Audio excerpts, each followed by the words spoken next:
Hello, welcome to the Showboys podcast. My name is Mike, and I'm joined by the new, officially unofficial Pokemon division of Showboys. I haven't informed anyone at all, but it's Even happening. us. But yes, I'm joined here by my friend Jared, the host of Play Along Podcast. How are you doing tonight, sir?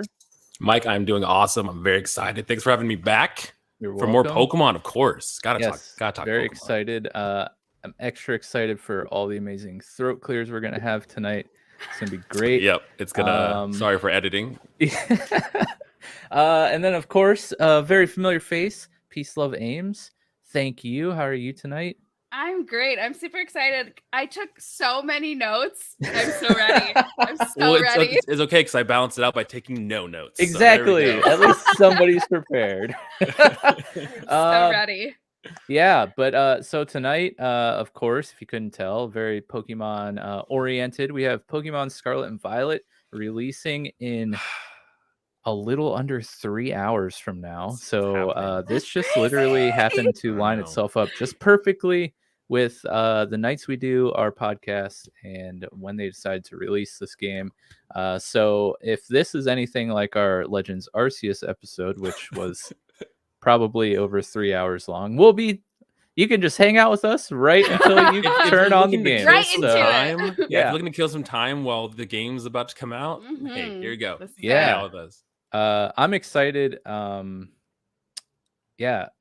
we get into it though, I gotta shout out our top tier patrons: Tim B, Yusuf H, Josie. Thank you guys so much for being amazing patrons. Your support means the world. All of our other patrons, you guys are awesome too, but just like a fraction less awesome than Joe and Tim and Yusuf. Just slightly. But we still love you, and we're very grateful for your support. It really does mean a lot. It helps us do what we try to do over here. So thank you so much. Don't forget to check out their circular number 1, the merch shop, link below somewhere in the episode description.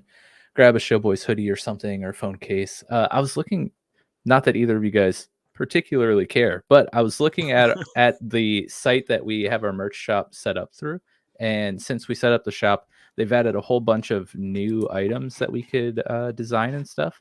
One of which really cool. is a Switch case, which I was like, literally nobody would buy this except for maybe me, but I could have a Switch case that's like Showboys. That would be so cool. That is awesome. Haven't designed that yet, so I mean, don't get excited if that would excite you. I'm sorry, but the possibility is out there. They're endless. They're endless. Yes, and one thing we typically do. There you go. We're keeping track of the we need a counter or something. Yes, exactly. I'll mute myself so you'll never know. It'll be a secret. I can just hide my face behind my mic too, so you'll never know. Have a funny story about hiding behind a mic. I'll tell here in a second. But yes, Jeff, aka Dad the Captain, is behind the scenes again tonight. Thank you, sir. Normally at the top of our episode, we have like our little news segment. But here's the news: Pokemon comes out tomorrow. So there, and we're going to talk about all the Pokemon news this entire episode. So we're going to cut that out. But real quick, another thing we do before we get into our episodes, we typically go around just real brief and rattle off maybe some things that we've either been watching or playing lately. So for example, I've been sticking current with Andor. My God, it's like the most amazing Star Wars entry of the franchise in, like, I don't know, in my mind, maybe since like Rogue One came out, and that's that's kind of one of my favorite movies. Definitely the best series so far. I've been really wanting to check it out, and I've heard just great things about it from everybody. Oh my gosh, I need to watch it. So good, so good. That's mainly what I've been watching. I've been caught up on all my other stuff. I'm kind of messing around with the peripheral when I remember, but it hasn't really like caught a hold of my full attention yet.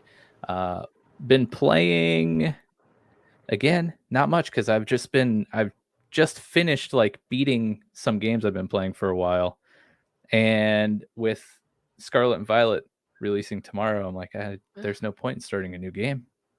I can't because Scarlet and Violet's just going to consume my time. You're just gonna shelve it anyways. Exactly. So I beat I Am Setsuna.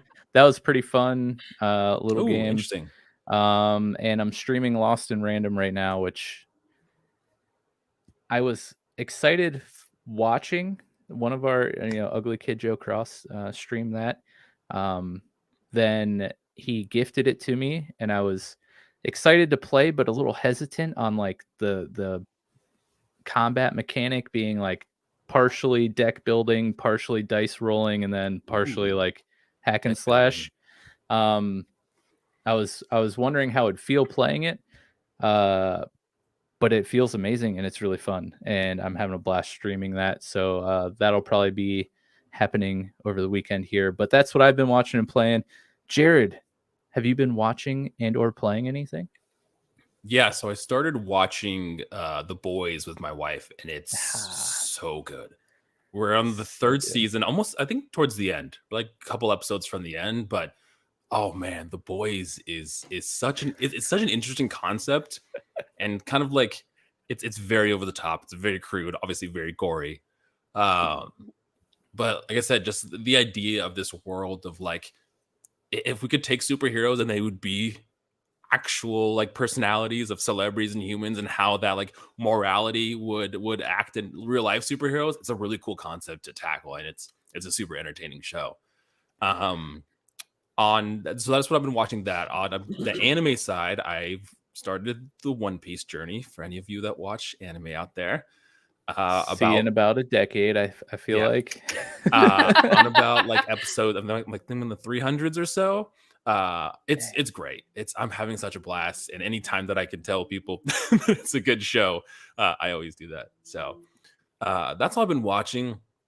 As far as things that I've been playing, a couple weeks ago I decided, I was like, you know what, let's do a run through Sword and Shield, and I imagine we'll probably talk about it a little more, kind of going up to Scarlet and Violet, but playing through Sword and Shield again, and then jumping into my main save file. And that it's so cool that with Sword and Shield, they show the team that you beat the Elite Four with, your original team, on like the home screen before you press start. And I was like, oh, there's my team. That was the original guys. My boys.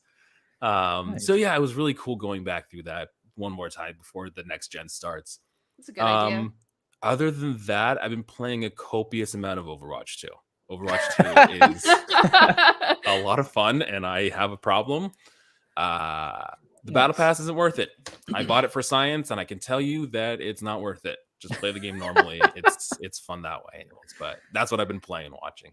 Nice. And I'll plug it for you. You're playing through Papers, Please on your podcast. Yes, for our podcast, we're playing Papers, Please. It's interesting. It's definitely an interesting experience for sure. Yes, some One Piece love.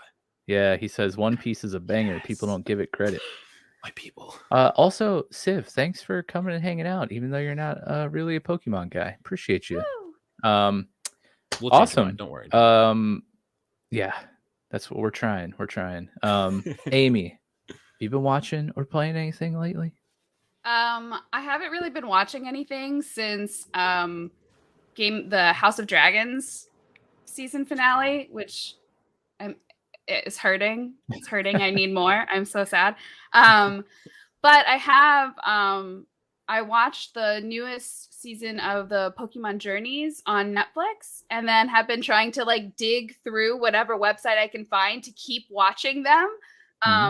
Because I want to see Ash beat oh man, what's his face? I can't think of his face right now. Don't tell me. Damn it!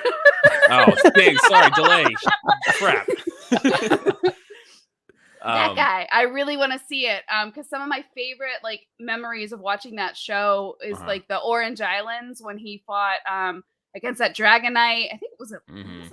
Was it Lance? It wasn't Lance. No, it wasn't. Was it? I don't remember. But anyways, when he battled in the Orange Islands and Pikachu went up against Dragonite, and it was such a badass fight. So good.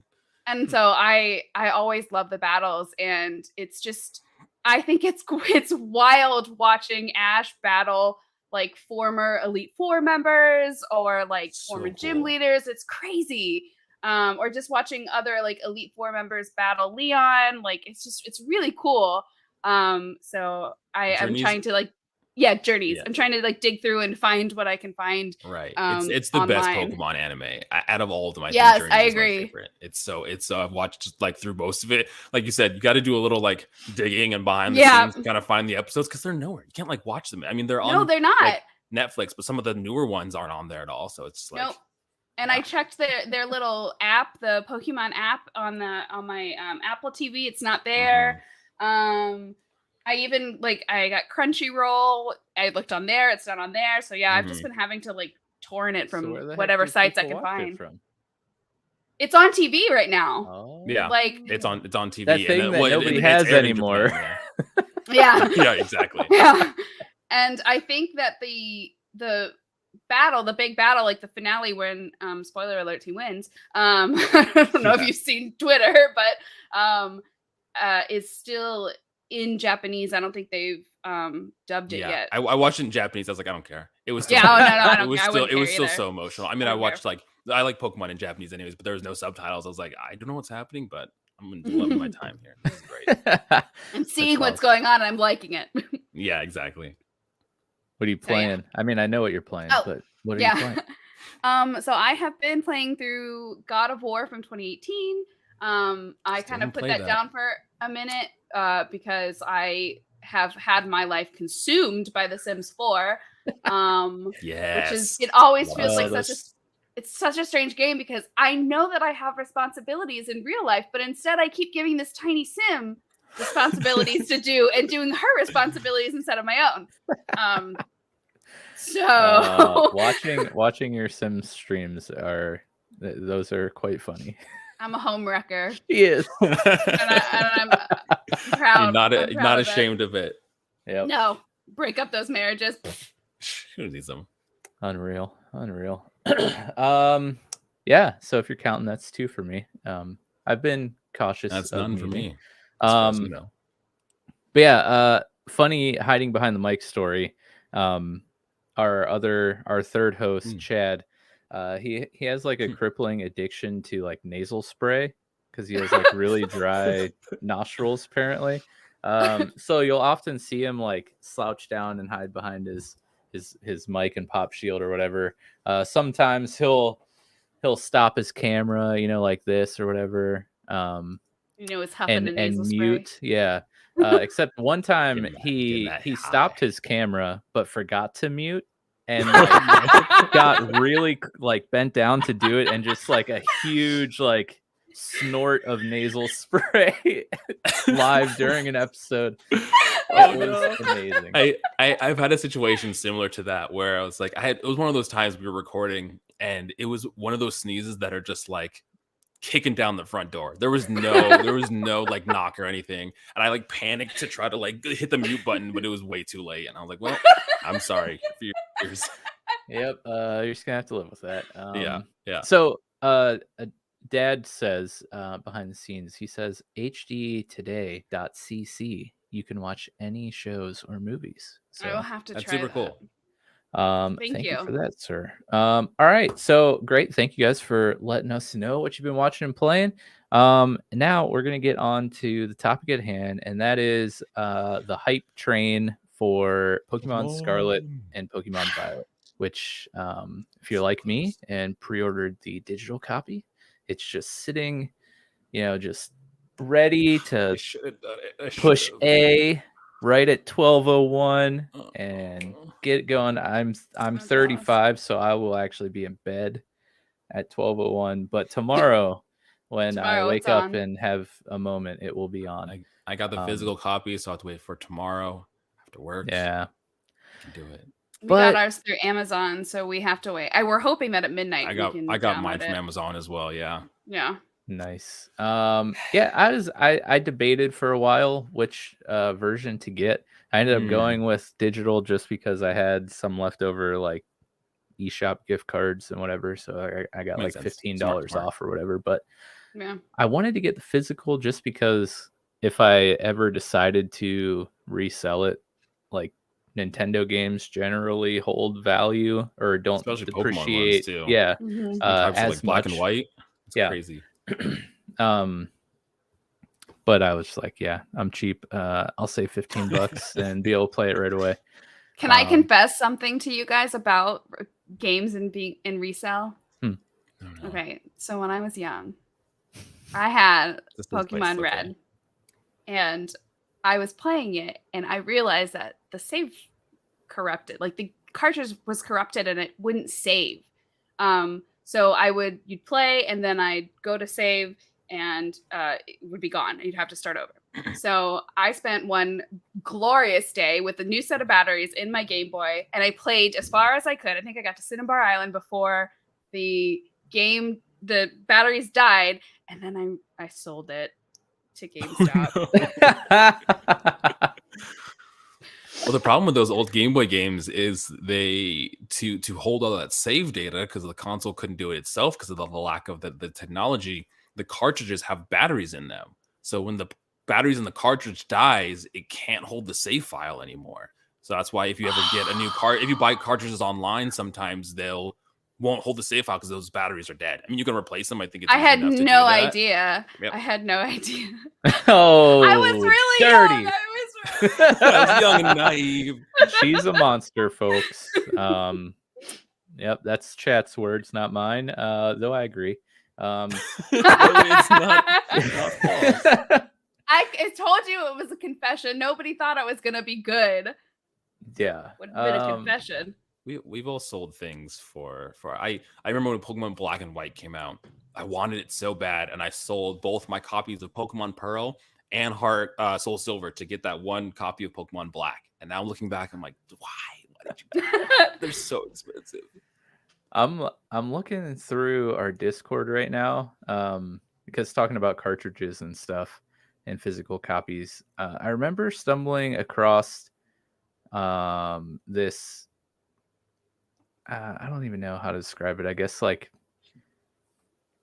new handheld that plays like all the cartridges, basically. Like it's like $200, and it looks so sleek and sexy, and I'm really struggling finding it, and I don't remember the name at all to save my life. But I was like flipping through YouTube shorts, and one of the big Pokemon creators was playing it, but it's like, I don't know, man. I always see people buy these like refurbished and like improved Game Boy Advances or Colors or SPs with like the cool LED screens, and like the cases are real slick and like have cool designs and stuff. And I'm just like, man, I really would love to have one of those. I did that. I got a Game Boy Color, and it's actually really easy to do. I bought a backlit kit for it and put a backlit screen on the Game Boy Color. There's a website called DK Oldies that sells a lot of like retro consoles and games, so I got it from there. They're decently priced, but nice. It's a good time. And now it like sits over there. I'm like, cool. Oh, see, Civ, he's a monster too. Oh man, he says, I sold controllers with drift and trigger malfunctions for good prices. I mean, don't they all have drift and trigger malfunctions anyways? So I mean, they're just like, I knew I wasn't alone. Yeah, I wish I could remember what that what the specific one I just literally stumbled trying on. to frantically Google too, and for the life of me, I can't. I'm just like typing buzzwords into Google, like retro handheld new game thing. Yeah, and I can't even I can't remember the YouTube creator either, because you could probably just look him up on YouTube and find it. But it's cool because I know what it is too. Shoot, whatever. The place where the cartridge goes is big enough and has the ability to accept like all different kinds of cartridges. So you could use it to play Game Boy Analog Pocket. That's it. Oh yes. Dad, if you could pull up Analog Pocket or whatever and throw it on the screen. Especially like when you go on their website, they have like a nice cool video of it, and it's super sleek. So nice. I used to listen to a podcast years and years ago called Second Opinion Games, and the one host was an avid collector of gaming things, and he brought up this company called Rose Colored Gaming, I believe, and they just like deck out like old consoles and make them look like real cool with really interesting designs and stuff, mainly for collecting. I'm gonna pull them up right now just to show some of the stuff that they have. Here's Rose Colored Gaming. Ooh. They make these cool stands, displays, but I want to see some of the look at this. That's so cool. I love like that the wood. Is sick. By the way, if you're listening to the audio version this probably is not very interesting to you. Describe it to me, Mike. Yes. But no, like look at these. They got the wood paneling look on like controllers. They have even on Switch, they got a GameCube. They used to have this really, really, really awesome Super Nintendo that was painted like white and green and Yoshi themed. Aw, that's awesome. Like that. But anyways, check it out, Rose Colored Gaming. They just make some really, really cool collectible gaming stuff based around controllers, consoles, display things, all that stuff. And it looks like Dad found the hey, there it is. The analog pocket. Wow. Yes. Look at this thing. Oh, it's beautiful. I don't know what I thought it was going to look like, but it wasn't that. But I'm not disappointed that that's what it looks like. Yeah, but it plays like Game Boy Color, Game Boy Advance, Game Gear games. It plays like a ton of handhelds. Wow.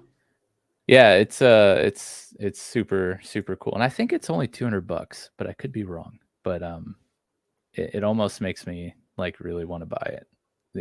Even though I don't have $200, and if I did have $200, there's that video. Oh yeah, look at that. Ooh, spinning. If I did have $200, I would just save up another $200 and buy a Steam Deck. But that would be Analog Pocket. That's awesome. True, and that Steam Deck can play all those retro games that you're wanting to play on the Analog Pocket, anyways. Yeah, $219. It's a pretty nice price point for that thing. But anyways. Thank you, sir. Thank you, Dad. Appreciate that. But yes, on to Pokemon Scarlet and Violet. Pokemon. Yeah, so I figure we'll go through like what we know about the game. And we're not gonna talk any of the leaks, even though the game is about to come out in like 2 hours. I don't want to spoil anything. For other people too in other parts of the world. Yes, some of the Australian streamers that I watch early in the morning while I work are already streaming it, and it's taking every fabric of my being not to just click on it. And so much of people like especially now that it's out, putting Pokemon that aren't announced yet or seen yet on like thumbnails. Yeah, I don't. Always scrolling through TikTok and someone just live streaming the game on TikTok. Yes, it was like before the game came out. I was like, whoa, what's happening? I just don't want to see anything. I know. I try to go so fast. Yes. So we're not going to talk about the leaks. We're just going to talk about what's been officially announced by Nintendo on the Pokemon website and Twitter pages. I also found a really good Nintendo Life article that had a good amount of information. Awesome. Yeah, exactly. Kumino. Yeah, that was probably. Yeah, that's so. I was thinking about that this morning. I was like, man, that's like super illegal. Yeah. If they find out about that, like this. Yeah, he had a pretty killer stream number wise the first day that he did that.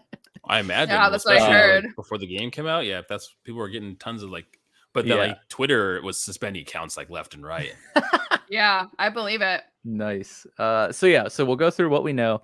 Then we can get into like what we want and hope to see. And then after that, we can kind of talk about maybe our thoughts and hopes and maybe fears of what the future holds for the mainline Pokemon franchise. So with that being said, the region, we're in Paldea. Paldea. And this is kind of based off of the Iberian Peninsula, which is Spain, Portugal area. And yeah, I mean, what do you know in your massive little note sheet you took there? Do you have anything interesting about the region? in this Nintendo Life article, they had a picture of the map. I don't know if you can find that and pull it up. They have have you guys heard of the game Pal World? Yeah, is that the one with the guns? Yeah, it's Pokemon with guns. Pokemon but with guns. Oh my god. You like ride around on Pokemon and shoot Pokemon. They have like machine guns on the back. It's like Pokemon and Digimon mixed together, but the designs feel more Pokemon-esque than Digimon, but they have guns for some reason. Because why not? Right. I honestly, it looks kind of cool. I'm not gonna. I'm here for it. Also, I'm just a sucker. If you put creatures that I can capture in your game, you've hooked me. I'm in. I'm in. So, I mean, I'm an easy sell. So true. But the map you're talking about, I think I saw that where it was kind of showing the other maps and other regions. And there's one thing a lot of people are talking about is how there's a lot of ties to Kalos with this region. You know, there's a lot of Pokemon from Kalos that are returning to this that haven't been in games for a long time, like Skidoo and Go-Goat. And how the map layout is, it kind of would perfectly form to Kalos being kind of in that upper right-hand corner. Also, France is literally directly connected to that area. If you look at a real-world map, Portugal, Spain is connected to France in that similar matter. So, nice. Maybe get some. It's a matter of time before things start to be put together. Yeah, pretty soon, we'll have the entire world and our first official Pokemon MMO. There's a handful of fan-made Poke-MMOs out there, which are very fun. interesting. Go play them. They're a good time. Yeah. Yeah, so we're in Paldea. We got some regional forums here, kind of like we've seen in other generations, which are exciting. Okay, I'm ready. And we have a bunch of new pokes, which we can get into now. And I also have them brought up on the screen over here. So this is from the website. We got the three starters here, Amy. What do we know about the starters? Okay, so Sprigatito, he's the she. I'm gonna call it a she because it looks very feminine. She's the grass cat Pokemon. She loves being in the spotlight, and her ability is Overgrow, which is the abilities of the starters are standard for the abilities of the starters. Yeah. So yeah, she's the grass cat Pokemon, and she's a star. And beautiful. I don't know if you can tell. I did my eye makeup for my starter that I'm choosing. Wait, are all three of us? Do we each? There's no layover or overlap with the starters? No, I think you and I are. I mean, because we're the same person. We're both Team Quaxley, right? Yeah. Quack pack all the way, baby. Yep. Quack pack all the way. Well, I just want to get this out there. I never picked the fire starter. I never have. I was going through my memory of the games that I played, and I'm pretty sure I picked Charmander Gen 1 because it's Charmander. Who's not going to pick Charizard in Gen 1? I mean, Blastoise is right there too, but and then going down the line, I always water grass. I always did water or grass, and then the last couple generations I did both grass. Is Sun and Moon I picked Rowlet, and then Sword and Shield I did Grookey. Nice. Yeah, I picked Grookey and Shield. I don't know. I just fire always seems like the Chad, Pokemon, just like all the bros pick fire. I remember getting burned in the first gen for the first two gyms because you had the rock gym and then you had the water gym, and it was real painful trying to get to those. I remember trying to fight Misty when I was young and didn't really realize what type matchups were with the fire Pokemon, and I'm like, why can't I win? Yeah. Well, and then in both Gen 3 and 4, both of those first gym leaders are rock types as well. So you're kind of just like automatically at a disadvantage choosing their fire starters in the beginning. But I did pick Fennekin because I thought Fennekin was going to be really cool, and then Fennekin was. Yeah, we don't talk about. You kind of trailed off there. Braixen? I actually like Braixen. Not a fan of Delphox. I like Cinderace in Pokemon Unite. Cinderace but we're not talking about Pokemon Unite. No, I've grown to love Decidueye, and it's not just because of my recent Decidueye is so exploitation of Decidueye in Pokemon Trading Card Live. You found a way to shoehorn it in here, huh? Yes. Jared got me addicted to this game yesterday, and it's been a nice holdover. I'm not gonna lie. Dad from behind the scenes says he'll take the fire starter, so we got all covered. So we got Dad behind the scenes taking Fuecoco. So Fuecoco is our fire croc Pokemon. He is happy to hang out on his own and eat, and he will have Blaze. I mean, I can relate to that though. Like it sounds like you just described me. Don't we all like to just hang out and eat? Yeah, hang out alone and eat. Yeah. So go ahead. And then finally, Quaxley is our duckling Pokemon. He is loyal and he keeps itself neat and stylish. And Torrent is his ability. Just look at him. He always does his like little hair flip. Yeah, I'm all about the hair duck. flip down. Quack. Joe, he's going with Fuecoco. He says this is my first fire Pokemon starter. Nice. Yeah, I don't know. I've always been a grass or a water. Bulbasaur is my favorite poke of all time. He's chilling back here, Bulbo Baggins. He's always on the pod with me. I do nickname all my Bulbasaurs Bulbo Baggins. Yes. But yeah, I think I got to go with Quaxley here. Sprigatito, I mean, looks cool, but I know I'm gonna get hurt. Person. I know I'm gonna get hurt when we finally see how its final evolve form. I'm not ready. I haven't looked at any of the evolutions, or at least have tried not to. Yeah. Maybe if I catch a quick glance, I'm like trying to scrub my eyeballs and keep scrolling. But I unfortunately have seen both Sprigatito and Fuecoco's final evolution, but I haven't seen Quaxley's, so I don't know anything about Quaxley's. Am I going to be hurt, Jared? Don't say. Don't tell her. Don't.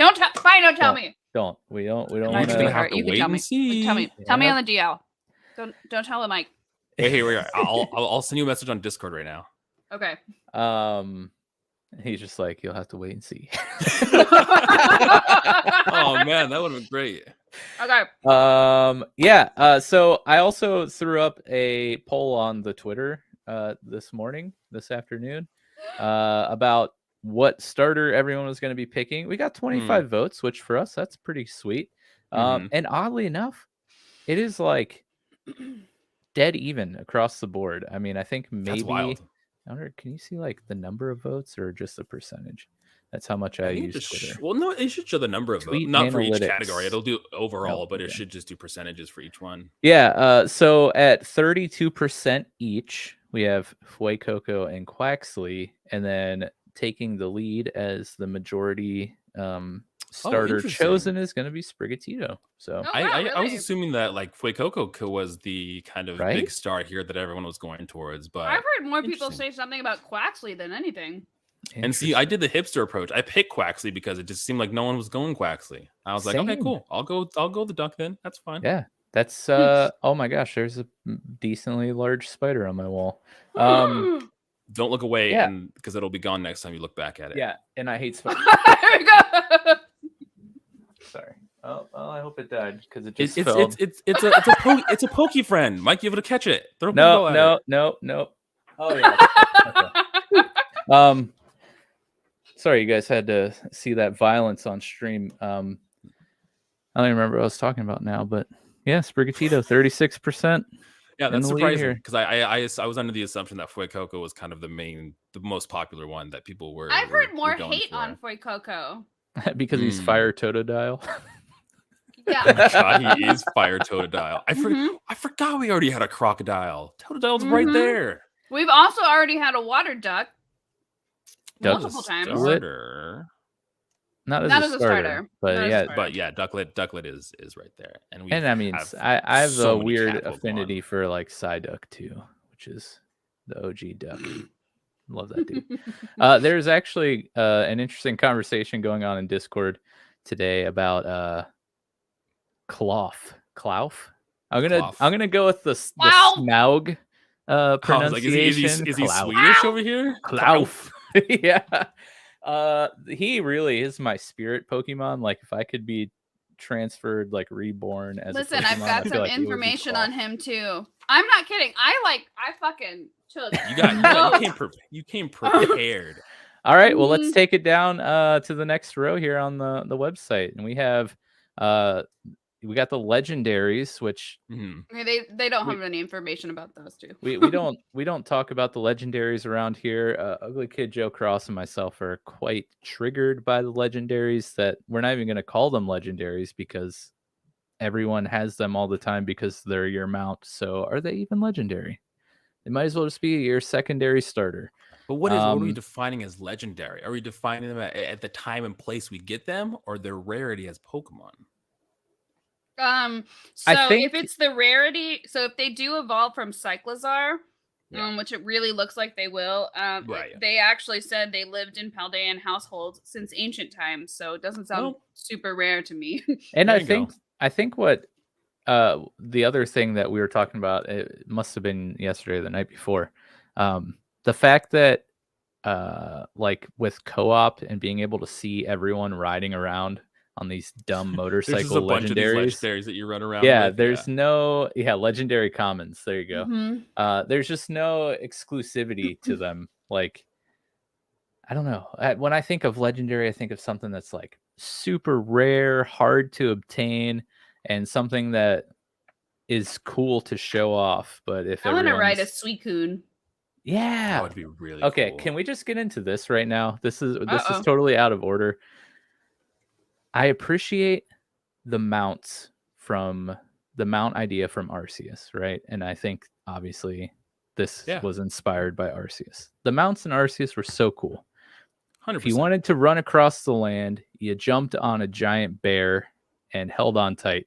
If you wanted to swim across the bodies of water, you jumped on a giant fish and held on to its weird harness that magically appeared on it. You're right.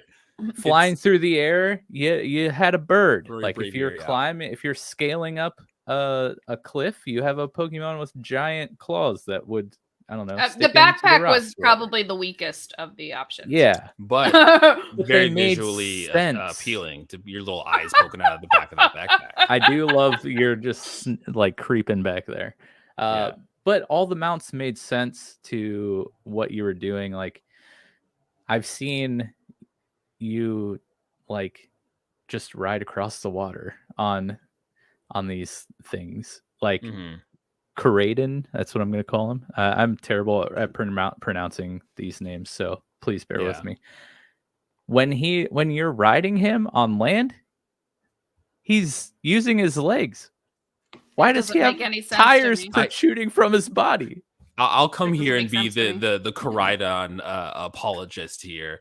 I like him. I like his design more than Miraidon's. I think I'm in that boat too. I think he has a really cool design. I think because there was like before people were theorizing that they were bikes, so they just assumed they would ride like bikes. That when they saw Koraidon running on his feet, obviously kind of confused because he has a big like throat thing that looks like a tire. Throat tire. He's got a throat tire. I mean, if you think about like his anatomy, maybe it's not like that's not moving. That's just like it's the same texture as his skin. You know, you can't roll on that. It's just part of his skin, part of his body.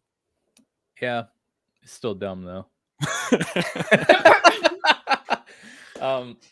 No, I just when I initially saw the legendaries, I wanted to pick Scarlet because of Koraidon. But then I saw they turned him into a bicycle that doesn't use its wheels. And then I was like, okay, Violet makes more sense because, that one, it's like looks mechanical, like machine-like.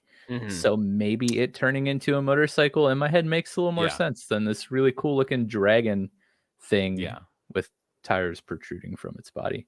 See, I don't like technological stuff. That's like not my jam. I like more the prehistoric. And man, when we get into the Donphan evolution, I don't know what the hell they came out. That Iron Tread Pokemon is the stupidest fucking thing I've ever seen in my life. What? You don't like his little like hologram eyes? No! What is this thing that comes around him? Jared's never going to come on the podcast again. No, Do you remember those like fake cats that, or the little guy that could like? That's what he reminds me of. I hate him. I hate him. No, I will agree. The Great Tusks, I think, is better. 100%. 100%. Yeah, I don't know that. I can get behind the mechanical stuff. Also, it's just the professor in Scarlet is a babe, so you know. I mean, they're both very hot. I know they're both very good looking. We could just admit that right now. There's some attractive professors here. Hey, I mean, not since what was the guy from Kalos? What was Sycamore? His name? Yeah. He was a handsome man too. The OG daddy professor, Sycamore. Oh geez. But yeah, so Koraidon and Miraidon, they are the legendaries, Scarlet and Violet, very aptly colored. So I also think it's hilarious that their name letters is Rhydon and they're like the bike ride Pokemon, which I think is hilarious. I literally that's hilarious. Koraidon and Miraidon. Think of that, but depressingly enough didn't occur to me. Yeah. It's really on the nose when you say it like that. Yeah. Yep. And next up we have Armarogue. Professors. Yeah. Hot professors. No, I'm actually really excited about Armarogue here and Cerulege. Cerulege is almost enough to make me want to get Violet. Because, okay, so these two are actually really, really cool. Yeah. I don't know what their story is. I don't know, like, they feel like almost like a Lucario thing. I don't know if they're supposed to be exclusive, because obviously Armarogue is Scarlet's and Cerulege is Violet's. But, so Armarogue he's a Fire Warrior Pokemon. He's going to be Fire Psychic type with Flash Fire. Cool. That's interesting. His whole little thing is he believes in a fair fight and will challenge an opponent head on no matter their strength. His source of power comes from his armor. His special move is one of the new moves. It's called, I literally wrote it down. It's called Armor Cannon. It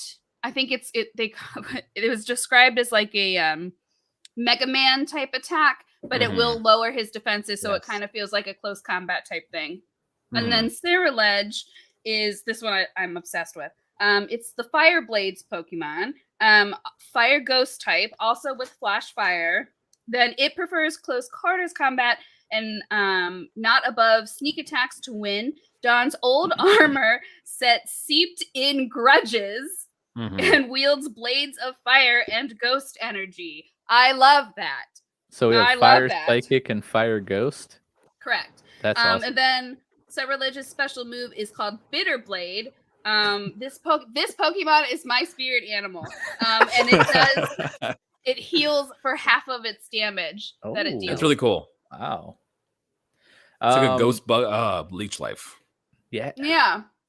I'm choosing to take that as a compliment. Civ. Yeah, he goes on to call her a nerd. So he calls her a monster and a nerd in the same podcast. That's not very nice. That's two strikes, multifaceted. buddy. Yeah. I love these Mega Man Pokemon. Like, they're so cool. I've seen a lot of hate for these two because of their designs, and they're like too complicated and they like don't look like Pokemon or whatever. But I think they're super cool. And also, we've had humanoid Pokemon before. Gardevoir. Literally, Cerulege looks like Bisharp. Like, if Bisharp was purple, it would be very similar to that. Like, we have Pokemon that look like this too. And I think they're super cool, having kind of the opposites of one another. Yeah. Not only in their like lore with their morality, where her Armarogue is more like knightly, and then Cerulege is the paladin and the rogue. Yeah, 100%. And then their typings reflect that in being Fire Psychic and then Fire Ghost. Yeah, and I love that Cerulege has the Halo swords for hands. Yeah, he does. Yeah, I'm excited about these ones. Has there been a Fire Psychic type before? Delphox. The starter. She's Fire Psychic. What gen? I think it's hilarious. I'm looking at the page here too on them individually. 5, 6, 5 or 6. 6. I think it's 6. For what? Oh, Delphox, the gen? Yeah, Gen 6. It was the Gen 6. Froakie, all those starters. But Cerulege is 5'3" and Armarogue is 5'4". So I mean, heyo. You choose there. I'm 5'3". Oh, So they're as tall as I am. So we just line you guys right up and make a nice little. I lied. I'm dyslexic and can't read. And apparently, Armorogue is 4'11" and Saraledge is 5'3". So Armorogue is significantly shorter than. I don't know. I can't read. Okay. I don't know where that came from. That's why you brought the notes, Amy. Exactly. This is why I didn't bring notes, because I'm bad. Even though I'm reading it off of my phone currently. That's Armorogue is shorter. Yeah, I think they're super cool. I like Armorogue for sure. All right. So the next is Bellybolt. Oh my god, he's so cute. Bellybolt is the Elefrog Pokemon. He's the companion to Io. Oh shit, what's her name? I have it written down somewhere. Iono, who's the electric gym. So this is an electric type Pokemon. I literally lost my spot. His abilities are going to be static and a new one called Electromorphosis, which Electromorphosis. The Pokemon's next electric move is boosted after they're hit.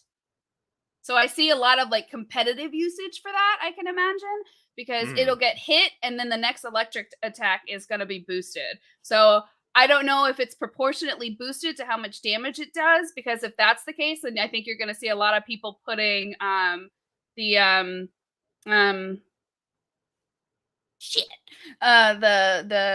scarf that when you won't get O-code. The Focus Sash.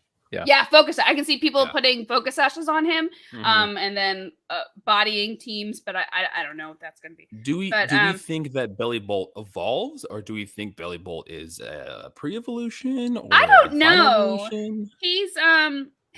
He expands and contracts his body to generate electricity in an organ that looks like a belly button, so that middle little bit there. Then it discharges from the bumps on either side of his head, they say, which look like eyes. So I don't think those are his eyes. I think those two things in the middle are his eyes. Yeah, yellow dots. Yeah, that's so cute. And then their stomach growls when they're hungry. It says they emit sounds from their stomach when they're hungry. Nice. Don't we all, Bellybolt? I know. Okay, Titan, who I'm excited for. He's another companion animal to the ice type gym leader, who's Rusha. Yeah. So I have all of these. He's a Terra whale Pokemon. He is protected by a layer of subcutaneous fat. So his abilities are Thick Fat and Slush Rush. Let me see. Did I have anything written down about him? He's got a thick blubber, and they use their upper jaw to freeze their surroundings. Nice. I love Titan's design. It's super cool. Yeah, it's really cool. I really like it. Oh my gosh. So we talked about Cyclizar. Oh my gosh. I say this wrong. Different every single time. Farigiraf with the other part moved. Right. So I actually love when they give evolutions to Pokemon that didn't previously have evolutions. So this is the long neck Pokemon. It's still going to be normal psychic, which is great for ghost types. Its abilities are armor. Excuse me. Both of his abilities are actually new. You have Cudchew and Armor Tail. Cudchew activates when you feed it a berry, and it will allow additional use out of the berry in its next turn. And Armor Tail prevents the Pokemon from using priority moves. So I think that's probably going to be really popular. Well, especially because of its typing being normal psychic, not being able to be hit by Sucker Punch and getting that super effective damage and everything. And because of its normal typing, they can't do the ghost type. Shadow Sneak, yeah. Yeah. So that I think I wouldn't be surprised if that gets used. Yeah. Fido. Oh my gosh.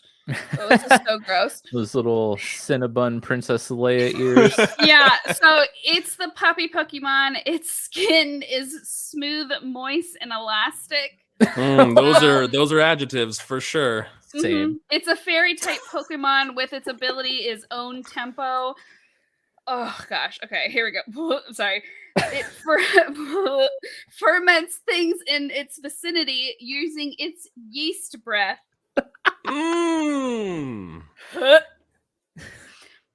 It can That puff better up be a its move. body. I better be able to look use yeast intimidating. breath on things. That would be great. It can puff up its body to look intimidating, which I think would be precious. So I like gotta say, dog puffer fish. This generation, at least with these three that we just talked about, really killing it on the names. Like Fido, genius. Farigiraf being like its design has its tail, so they just move the thing around. Cetitan, the scientific name for whales is like cetaceans or something like that. So it's just like this clever. that's genius. Yeah. But I hate Cyclozar, so yeah. Cyclozar looks like he's in like a Disney Channel TV show. Yeah, I can see exactly what you mean.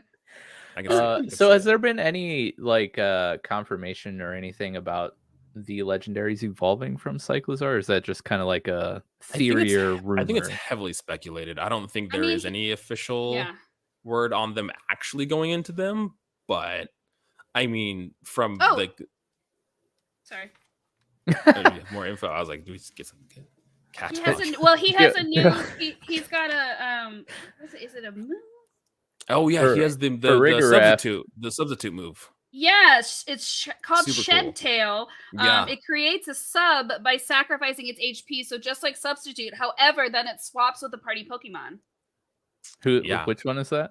Cyclozar. Cyclozar. Which is really cool. It's pretty much like Substitute and things like U-Turn combined in the same move. So sacrificing just a little bit of its health pulls up the sub. But then you can go out to another Pokemon, something that's big, bulky, say you have like a Snorlax or something that goes into that sub now too. It automatically just have a substitute of it, which is super cool. Joe Cross says cat dog. I believe in reference to a Farigiraf. And yes, if cat or dog ate the other one. I think it's cute that Farigiraf's like its mouth still closes like over the head of the other Girafarig, which I think is funny. It's cool. Girafarig got some love. Yeah. So this is Gimmighoul. He's got 2 forms confirmed so far. Cough! That's exactly what he would sound like. I think that's the sound he makes. Somebody needs to make an animated emote. Oh, hey, what's up, Beck? Things are about to get really weird, so glad. This is my wife, by the way. Hi. Hello. Good night. Love you. So this is an every Thursday occurrence. She goes out to a thing with her parents, and then we have to transfer the baby monitor. So gotcha. She always like either scares the crap out of me or like just creeps in from the corner like she just did there. But yeah, geez, I don't remember what I was talking about. Animated GIF of Cloth. Of Cloth, just going like this and like walking side to side that I can put like on our Twitch channel. I think you're going to love the information that they've given out of him. I think you're gonna be pleased. Yeah, we'll get there. We'll get there. It made me laugh. Okay, so Gimmighoul, right? It's a ghost type. Has the ability Rattled, which I wasn't familiar with. I don't really know that one. Ooh, I think Rattled boosts speed. I think. Yeah, I didn't. But it has so far we've confirmed the chest and the roaming forms. The chest form is obviously he looks like a little mimic. And the roaming form, he's got the single coin on his back. And I also think that they're featuring the roaming form in Pokemon Go if you played that. Yeah. So the chest form, when it senses a person or Pokemon, it ambushes, uses its ghost power to control it, and forces it to collect the coins. The roaming form, it carries a single coin on its back, but it runs away as soon as someone approaches it. So no Paldean trainer has ever caught it. So far, just those 2 forms. Yeah, for us. Rattled is if you're hit by a dark, ghost, or bug type move, it increases your speed. Oh, okay, rad. Yeah, that's pretty good. Gimmighoul is cool, and they kind of did a similar thing as I did with like Meltan last generation, where they kind of got shadow dropped in Pokemon Go, and people were like, "What is this random Pokemon in here?" Right. And it was cool. His little normal form in Pokemon Go, and then he has his little chest form in here. I'm calling it. You're gonna have to like collect little coins or something around the region, and they're gonna be like little Gimmighoul coins or something. That's how you evolve them. or changes forms or whatever. Nice. That'd be neat. Grafii, I think is how you're saying that. That is a toxic monkey monkey Pokemon. He is poison normal type. Cool Unburden and poison type are his abilities. Unburden's pretty good. He is nocturnal, and the poison on his hands, he has licked his fingers. And that's where the poison comes from. He draws on trees in the area, and the color depends on what he's been eating. Super cool Pokemon. I want this thing to evolve. I think it'd be a really cool, like, evolution. Really neat looking. But then part of me is just like likes the idea of Pokemon that just don't evolve. Like just this guy's a Pokemon, and this is just all he does. I like his design's like a little street artist. Even like his fur is like a hat. It's supposed to be like, wearing a cap and stuff like that. Yeah. Cool. I'm definitely gonna try to use this guy. Yeah, me too. Well, I try to anytime I play a new Pokemon game, I try to use exclusively the new Pokemon from the we were talking about like region. my Sword and Shield team before, and like the home screen shows your team. I just use all Gen 8 Pokemon. Yeah, that's what I try to do too. So I'm really excited to see the variety of Pokemon. So Grievard is the Grievard. So I'm gonna say that. Grievard. He's the bestest ghost boy. He's the ghost dog Pokemon. Obviously, his ability is obviously his typing is ghost, and his ability is pickup, which is handy. When did I write about it? I don't know where it is. Oh, maybe I didn't write anything about it. I don't think I found anything else. I think it's all not important. So he has the Litwick candle up there. Is he just ghost, or is he ghost fire? So far he's just ghost. Maybe he evolves into another ghost fire type. We're kind of getting a little heavy on the ghost fire type. I love ghost fire types, but now you're right. We're getting a little bit of too many ghost fire type Pokemon at this point. Yeah. But I think it's really cute when you see him, just a little flame sticking up out of the ground. I love that. That's cool. He's adorable. He's so cute. Next row, my dude. Clouf! I just imagine Mike's just been sitting here like silently waiting for Clouf to come back. He's like, Clouf! I will never say his name any different than that. Okay. Yes. Clouf! And I'm going to solo run Violet with only just a Clouf. I like crab Pokemon. I really hope he has an adorable pre-evolution. That's what I want. I want a cute little rock crab a little baby Clouf. Yeah. All right. So Clouf, he is an ambush Pokemon, and so the not funny thing is that his eyeballs can rotate, so he sees everything. He doesn't miss anything because he's rotating eyeballs.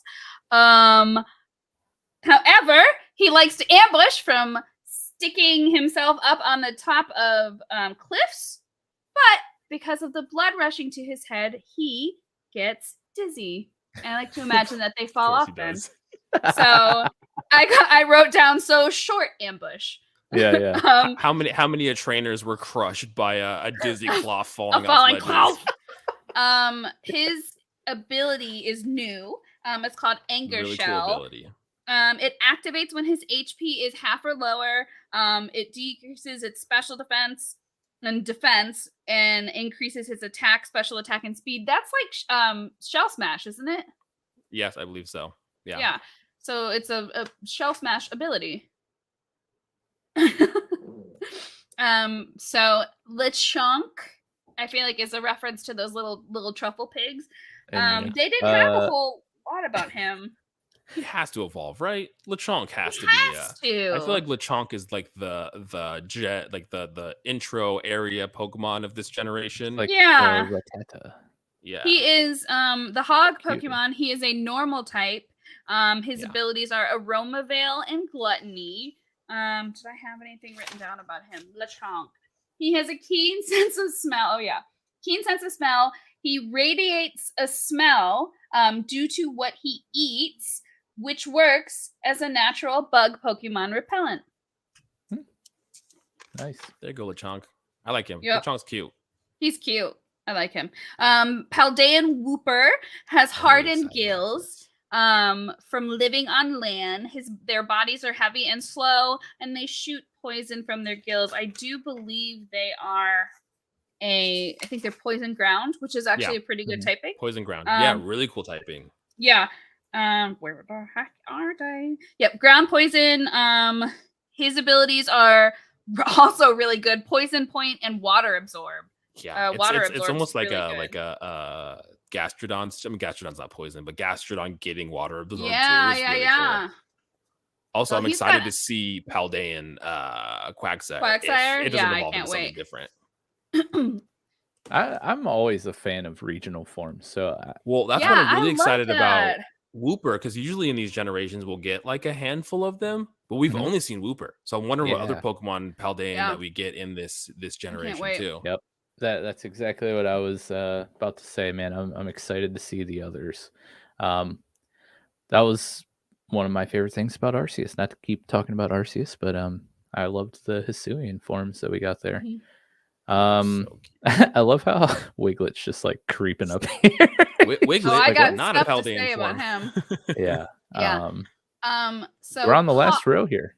Yeah, I think But there were some that you found on the Twitter pages that we'll talk about that we don't have visuals for from the website here. So actually, I feel like we've covered most of them with these last 3. I think it's all of the ones that have been released so far that the things that I could find had said. There you go. Nice. Had mentioned. Perfect. Yeah. So Pawmi is the Paldean Pikachu, basically. It has electric sacs in its cheek, just like Pikachu, but it can store electricity in its fur, and it discharges the energy with pads on its forepaws. I mean, look, we've gotten so many Pikachu clones over and over and over again. Yep, it's the mouse Pokemon. I love Pawmi. He's so cute. He's so cute. Static and natural cure are his abilities. So Smoliv is the Ala Pokemon. He is a grass normal type. Early Bird is his ability, and I just burped. Excuse me. Furry Togedemaru. He is a furry Togedemaru. I remember Smoliv's like thing is really gross. Like it shoots out like olive oil at you or something. Yeah. It creates a bitter oil which it uses to store nutrients for itself or as a weapon to slow enemies. So I wonder if it'll have like an ability or a move, kind of like Sticky Webs. Because that's what it reminds me of. That'd be super. Sticky Webs is so big and competitive too, so maybe that might make Smoliv actually like a competent competitive Speed control mon. is everything. Oh, 100%. Everything competitive. And then we come to Wiglet. Our Lord and Savior Wiglet. Yeah, a different Pokemon completely from Diglett, not to be confused. It is okay. So, guys, I actually did like a fair amount of research on this thing because I was trying to figure out what it came from. It's like one of those little like those beach worms or the little like sea thingies. So yeah, it looks like those little they're called garden eels. I think is what they're called. However, it's actually a razor clam. It's called Navaja from Spain, and they look a lot like them, but it's actually like a clam, and that like white bit is like the clam meat. So I wonder if like interesting, if there's going to be like an actual clamshell in the ground. So it's water, gooey, and rattled are its abilities, and another rattled one. Yep. It's an exceptional sense of smell. It can pick smells up over 60 feet away. It burrows into the sand to conceal itself. So I don't know if it's supposed to be based on that fish or this razor clam, but the Navaja is I think some seafood that they eat in Spain. So I wonder if there's like a clam underneath. All I know is Wiglet's interesting because it's like, why wasn't this like Paldean Diglett? And it's an interesting concept, which is like have a design and even just naming convention be exactly the same, but the Pokemon just being different. It's like that. I didn't know you could do that. I mean, I guess you're making the rules because you're making the game, but sure, that's fine. Smoliv's face was my face when I saw Wiglet. and the legendaries for the first time. Oh no. So far, I've seen 3 amazing emote possibilities here. We got Cloth, we got Smoliv, and then Paldean Wooper for the surprise. It's the new surprise Pikachu. Paldean Wooper. Surprise Wooper. Yeah. Is that the white New England clam chowder? I don't know, man. I don't know. Are any of these? And I mean, Mike, I know the answer. Cloth is yes, but are any of these going to be a mainstay in your team? You guys going to try to go for any of them in particular? I'm curious to see what Smoliv evolves into. Yeah. Usually the grass Pokemon have at least 3 evolutions. Mm-hmm. Fido, I want to see if Fido evolves. Farigiraf. Mm-hmm. Yeah, I like Farigiraf too. I think I'll probably use one of them on my team. Yeah, I probably try to use almost all of these Pokemon at some point, even if I don't stick with them. Even if they don't stay there, yeah. I noticed Titan. Oh, I really want to use Titan, even though ice types are risky. Yeah, lacking any birds. No, like I know. I thought that too. Yeah, I haven't seen anything about like a route, whatever the first routes are. Bird type. Yeah. I think I mean, obviously Cerulege gonna be slapping that on the team for sure. Mm-hmm. Probably Bellybolt. He's pretty cool. Cute. Grafai, I'm definitely gonna mess with him. Mm-hmm. Cloth, of course. Wow. I will refuse to even catch Wiglet. Oh my god! No. You gotta get that shiny charm though. You gotta catch Wiglet. He's the shiny is just brown. It's just Diglett. It's not even a brown Wiglet. It's just a Diglett. I love it. Wrong. Greavard looks cool. Of course, I'm gonna try out as many of the regional forms as we can get. Yeah, Poison Ground is a really, really good typing.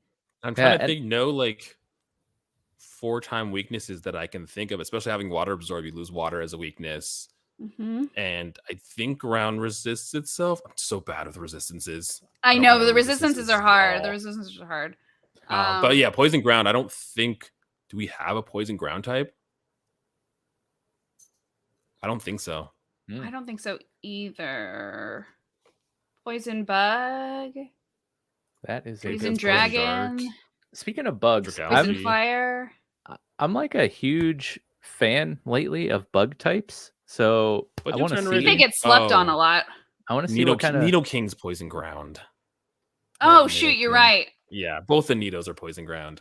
I love the Nidos. I do like Nidoking. I like Nidoking more than Nidoqueen. The boobs are really weird on Nidoqueen. It's weird Pokemon does it. Like Gorbis a bra. Why did you make Gorbis have a bra? That doesn't make sense. Don't do that, Pokemon. But you know who I think is actually like Salazzle?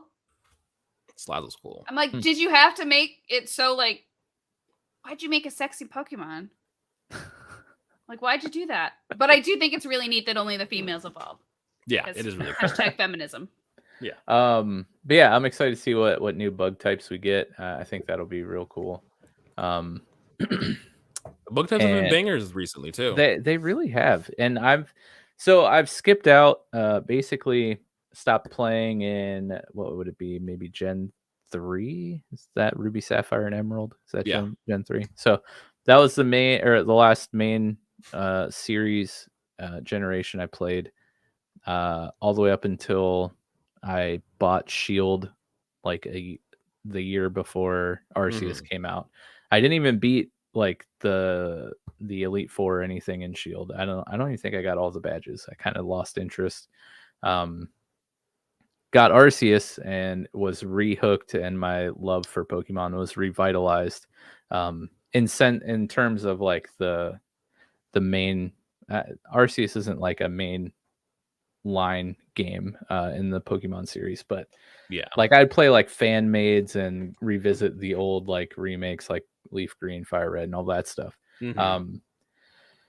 But with all that being said, since I spend so much time on Twitch watching streamers, I started playing the Pokemon community game, which if you're not familiar with that, it's just a chat bot game on Twitch where every 15 minutes Pokemon spawn and you can catch them and battle them and trade them and all that stuff. I've been introduced to a lot of super cool bug types through PCG, and I'm like, holy crap! Like, where have these been? Vikavolt, so cool. Yeah, dude, there's some real cool ones. Frost Moth or whatever. I love Frost Moth. I love Snom is just the cutest little thing. Snom was the first shiny I got in Sword and Shield. Oh, really? Ooh, yep. Very cool. I love shinies, but haven't caught a shiny in PCG, even though I've been playing it for extremely absurd amount of time. Anyways, so these are the new Pokemon that we have been officially announced. Of course, we've had leaks, we have people streaming and all that stuff. I think the entire before the game came out, the entire Pokedex had leaked at that point. Yeah. Had it really? Oh yeah. Gosh, I'm so I didn't see that at all. I'm so happy. Yeah, I can't wait. Jeff's over here just telling me to ignore him in the private chat behind the scenes. Yeah. No shinies, Joe. No shinies. It is so sad. So very, very sad. But yeah, we got through the pokes. So let's talk about some of the mechanics that they're going to be introducing or revisiting here in this game. First one that caught a lot of people's attention is this is being billed as an open world RPG. And I think Sword and Shield, like I wasn't paying attention when that game came out, so I don't know, but wasn't that kind of teased to be an open world, and then I feel like that was the testing to see if that's something that could work. Right. But even in the marketing, I don't think they ever really used open world like they did with this game. Like this game, it was very blatant, and they went out of their way to be like, Scarlet and Violet is an open world game. Even Legends Arceus, they referred to it as an open zone kind of situation rather than an open world game. Yeah. Which I like that idea. I'm curious to see how that's going to work, because I guess I'm kind of jumping ahead. Some of the the information about the different story paths you can take, because there's 3 different. I'm kind of curious how this is going to work. If the Pokemon are going to scale to your level, or if you're going to go into an area and just be able to be mollywalloped by whatever Pokemon are around, which I kind of think is a neat thing. But I liked that about the wild area, because you could wander into an area where you just could not handle the levels of the Pokemon around there. So I thought that was cool. But I'm curious to see how that's going to work. Yeah, I think I don't believe this was part of leaks or anything like that. I think this came out in interviews and stuff. But they said that they're, like you were just saying, if you go to a certain area, you can do kind of anything you want. But other RPGs, if you wander into areas that you're too under leveled for, then you're going to get kind of bodied by the Pokemon and the gym leaders there. On the reverse of that, if you tackle harder gym leaders first and go back to easier ones, I don't believe that they said there was going to be a level scaling with that. So they'll just be, you can kind of decide your own difficulty for the game. You can, if you want it kind of in the beginning, have the difficulty and kind of even out towards the end, or if you want to start off easier and then have a little more difficult battles towards the ending of the game. That'll be the interesting thing, because I think that's what put me off of Shield is I never blacked out or whited out or whatever. I never lost a battle. And I was just the experience share is so crazy that my Pokemon were just so over leveled for everything. And I just I never experienced any semblance of difficulty in that game. And I'm not so a good because if you think about any other RPG, everyone in your party gains level. There's not another RPG where only one person is gaining level. Granted, a lot of those RPGs, multiple people are attacking and battling at once rather than a single Pokemon. But yeah, you're right. In games like Pokemon with everybody getting EXP, it kind of I don't believe I blacked out in any of the battles there. after you beat the Elite Four, there's some really fun battle tower fights that you can do that are pretty challenging, and they're very fun to kind of make you use your brain to figure out, because they're also doubles. So like doing double battles. Double battles are a whole different ball game. Yeah. It's so fascinating what you can come up with, or just see what other people come up with. I think about that experience here because I hear a lot of people complain about it. You can turn it off, obviously, but like I still remember how awful it was when you were trying to get to the Elite Four and you had some Pokemon that were under-leveled. You had to like each individual Pokemon or switch train. God, it took so grinding's a long. pain in the ass, guys. Like I don't miss that part. Yeah. Like I don't because I think about going back and playing some of the older games and I'm like, oh my god, do I want to individually level each one of my Pokemon again? Because I like to switch them in and out and be able to like, oh, I'm going to try this combination of Pokemon this time, and oh, I'm going to try this combination of Pokemon this time. But when you have to individually level everything, like I'm not going to do that. I'm going to pick 6 and stick to it because my gosh. Yeah, I did really appreciate that about your Arceus streams. It was always fun to watch because you were just always like your team was always different. It was cool. I think like I don't appreciate the mega grind. I think I just wish that it was the share was tuned down, like just. I could agree like with that. Cut it in, cut what's shared in like half or a third or something. Well, we don't know, what the experience is like in Scarlet and Violet, but at least it seems like they're taking steps to kind of mitigate that grinding process with having the active Pokemon. Like while walking around the open world, you can just throw your Pokemon out and they'll fight aimlessly without you needing to do any battles. And that's how you gain levels. So you don't have to worry about them. You can still interact with normal battles. But if you're exploring and want that session of your gameplay to be exploration, you can just send your Pokemon out and they'll fight for you and they can gain experience that way, which is really nice. That's something that I wrote down too. Some of the auto battle. The auto battles. There you go. Yeah. Let them battle alone. That is going to be cool. I'm actually that's really neat. I'm curious to see how that works. So there's also co-op. That's like the big thing that they're promoting with this.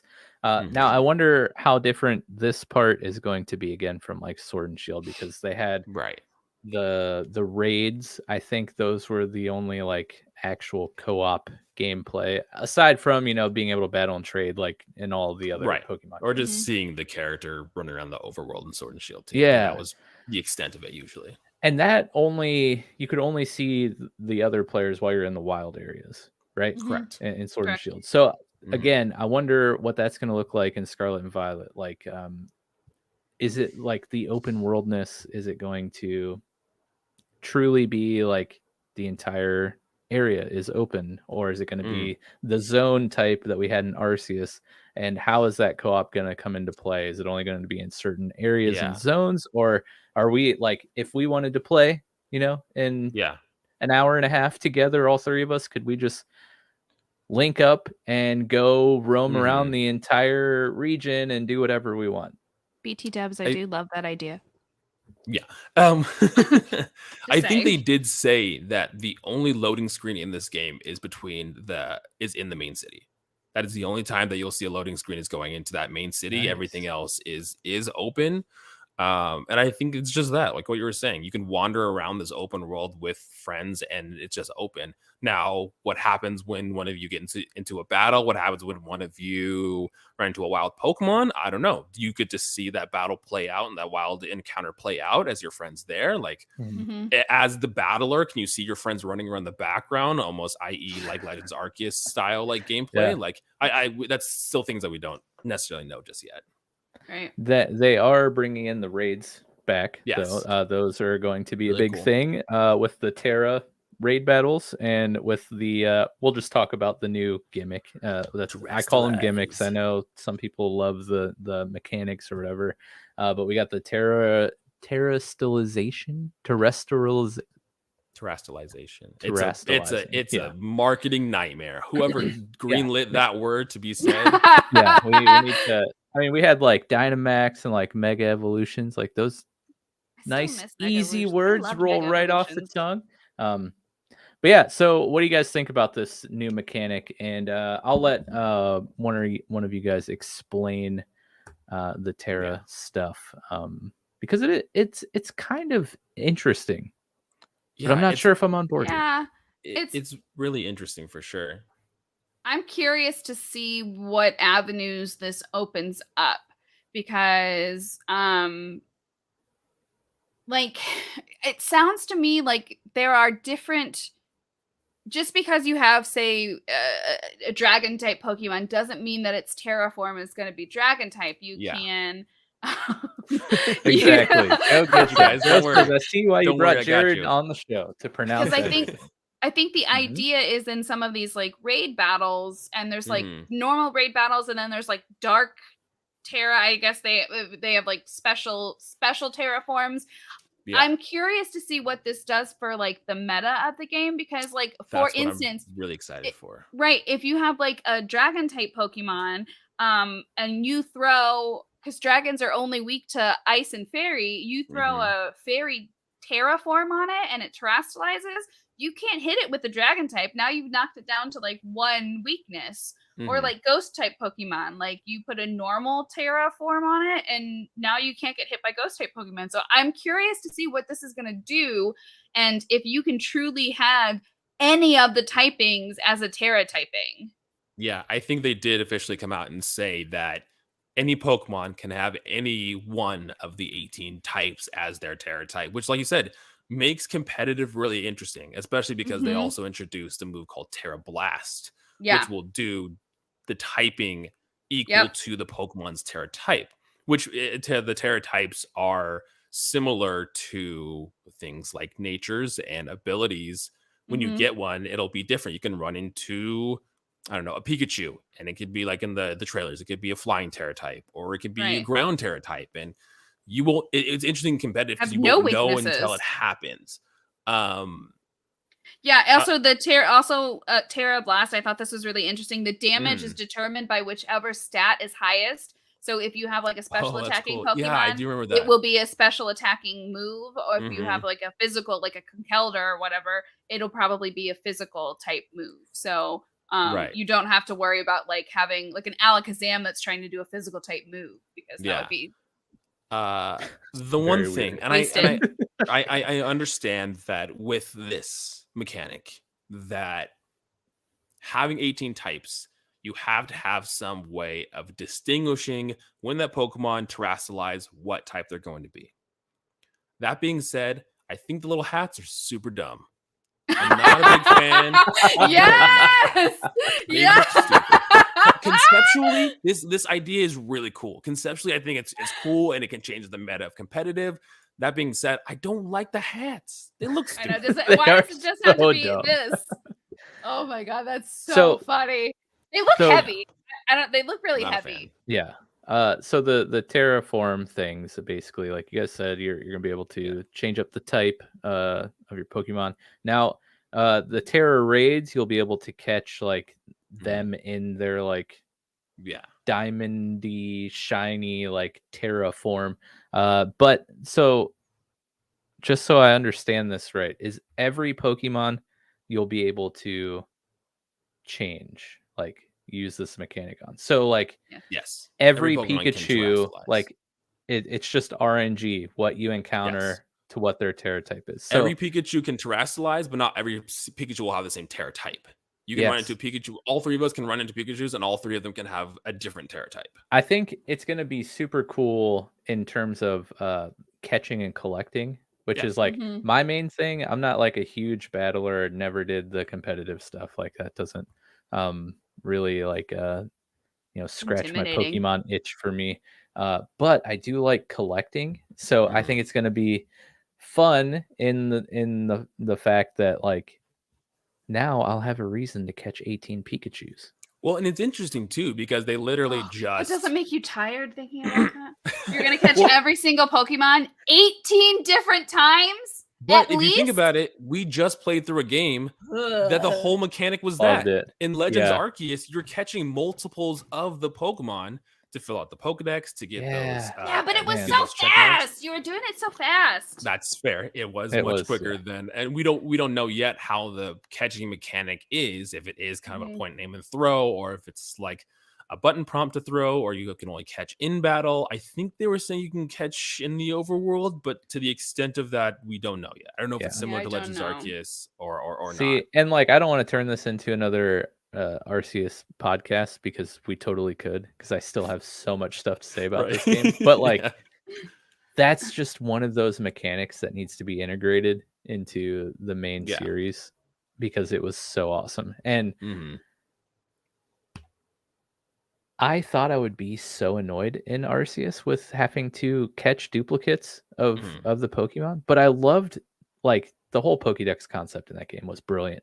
But I loved how like they visually looked bigger, or like you know, you have of course they all have different stats and stuff like that. But it was just it was so fun. I never thought I would have fun running around and trying to catch like 100 Growlithe, but like. I liked it for the stats and the different abilities because you could really make sure, like, oh, this Growlithe sucks. Oh, this one's pretty good. Oh, this Growlithe is trash. Like, I think I have 16 others. Yeah. This is what I feel like complaining about everything. Wow. Dad is literally my favorite person in the world. Thank you so much. I love you. But I promise this Legend of Arceus comment leads back into Scarlet and Violet. I promise. But I agree that the catching mechanic was so satisfying and really fun to do.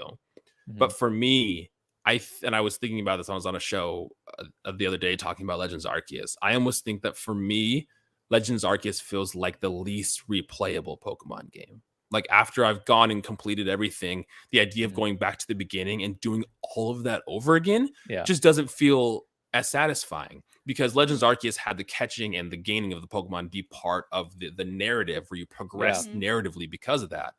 Going into Scarlet and Violet, if they kept the mechanic in, that's great, but they're not going to have that be the main purpose or the driving force behind the narrative. There is a separate narrative completely distant from any kind of catching Pokemon. I mean, I imagine that completing the Pokedex is your goal because that's the goal in most Pokemon games. But in Legends Arceus, like I said, I think that going back to the beginning and just like running around and catching a bunch of Pokemon over again from the beginning doesn't really sound appealing to me. And I haven't, after completing the decks and everything in Arceus, like I haven't turned it back on. You're like, I'm done. I did it. I'm good. There is no like end game stuff to do, except for shiny hunt. And I mean, I caught my fair share of shinies in Arceus, but that's not appealing enough to bring me back in. But yeah, I'm interested to see. I also wonder if they'll do at least the berries, because I doubt there's going to be any. Is there going to be any sort of crafting like there was in Arceus? They have like the TM crafting. I was going to say, I have that. There has to be berries because one of the Pokemon's new abilities, that Kudchu ability, has to do with berries. I figured there would be berries, but I wasn't sure about like in Arceus, you could throw your Pokemon out to hit a tree, get berries, or like hit a rock and get the material to make the Pokeballs. So this time, the TMs are back to being one-use TMs. Just like they were in older generations. However, you have to make them now. And I think in every Pokemon Center, you can craft them using materials and league points, which come from story progress or trade-in materials from Pokemon. So I'm assuming that whatever you get, you catch from Pokemon, you might get something, and then you can trade that in for these league points to be able to craft your TMs, which I love crafting in games. Awesome. I'm really excited to see how this goes. Yeah, it looks super cool and interesting. And again, another encouraging factor of battling more Pokemon, but making it easy where you can pick up these items by doing the auto battles. You auto battle, you kill the Pokemon, you get berries, and you get a Pokemon specific item from that you now use to craft your TMs. The league points are interesting because I don't know if they've officially announced how this works. Is if while you're going through and battling gyms, you'll get league points, and then getting up to a certain point unlocks the ability once you have the items to purchase these TMs. Or if you're spending league points as a currency, almost like separate to your Poke Dollars or whatever, and you're spending league points to craft the TMs. I don't know which one is which, whether it's like a gate off thing or an actual like currency matter. It's almost sounds like league points are being treated like, I don't want to say like experience, but it sounds like I'm imagining any of the 3 story paths that you pick you would be awarded league points in some way. Like, but then that also means like depending on what you're doing, or if it is tied just to battling the Pokemon gyms and fighting the league, because that's the league points, then that is almost kind of like deciding what path you're going to take. Because if you do any of the other exploration or the camps, you're like, oh, I literally can't get certain teams because I don't have enough league points. Joe says, I can't wait to craft something out of Wiglet tears. Nice slimy Wiglet tears. Ew, gross. Gooey, I think. Gooey. Nice and gooey Wiglet tears. Yeah, I think all that sounds really, really fun. I hope that one of the things they also integrate over is the smoothness in the collecting of the resource in the open world is like you could chuck your Pokemon at a tree and then just run the opposite way and finish what you're doing, and they'll smack the tree, get the berries for you or whatever.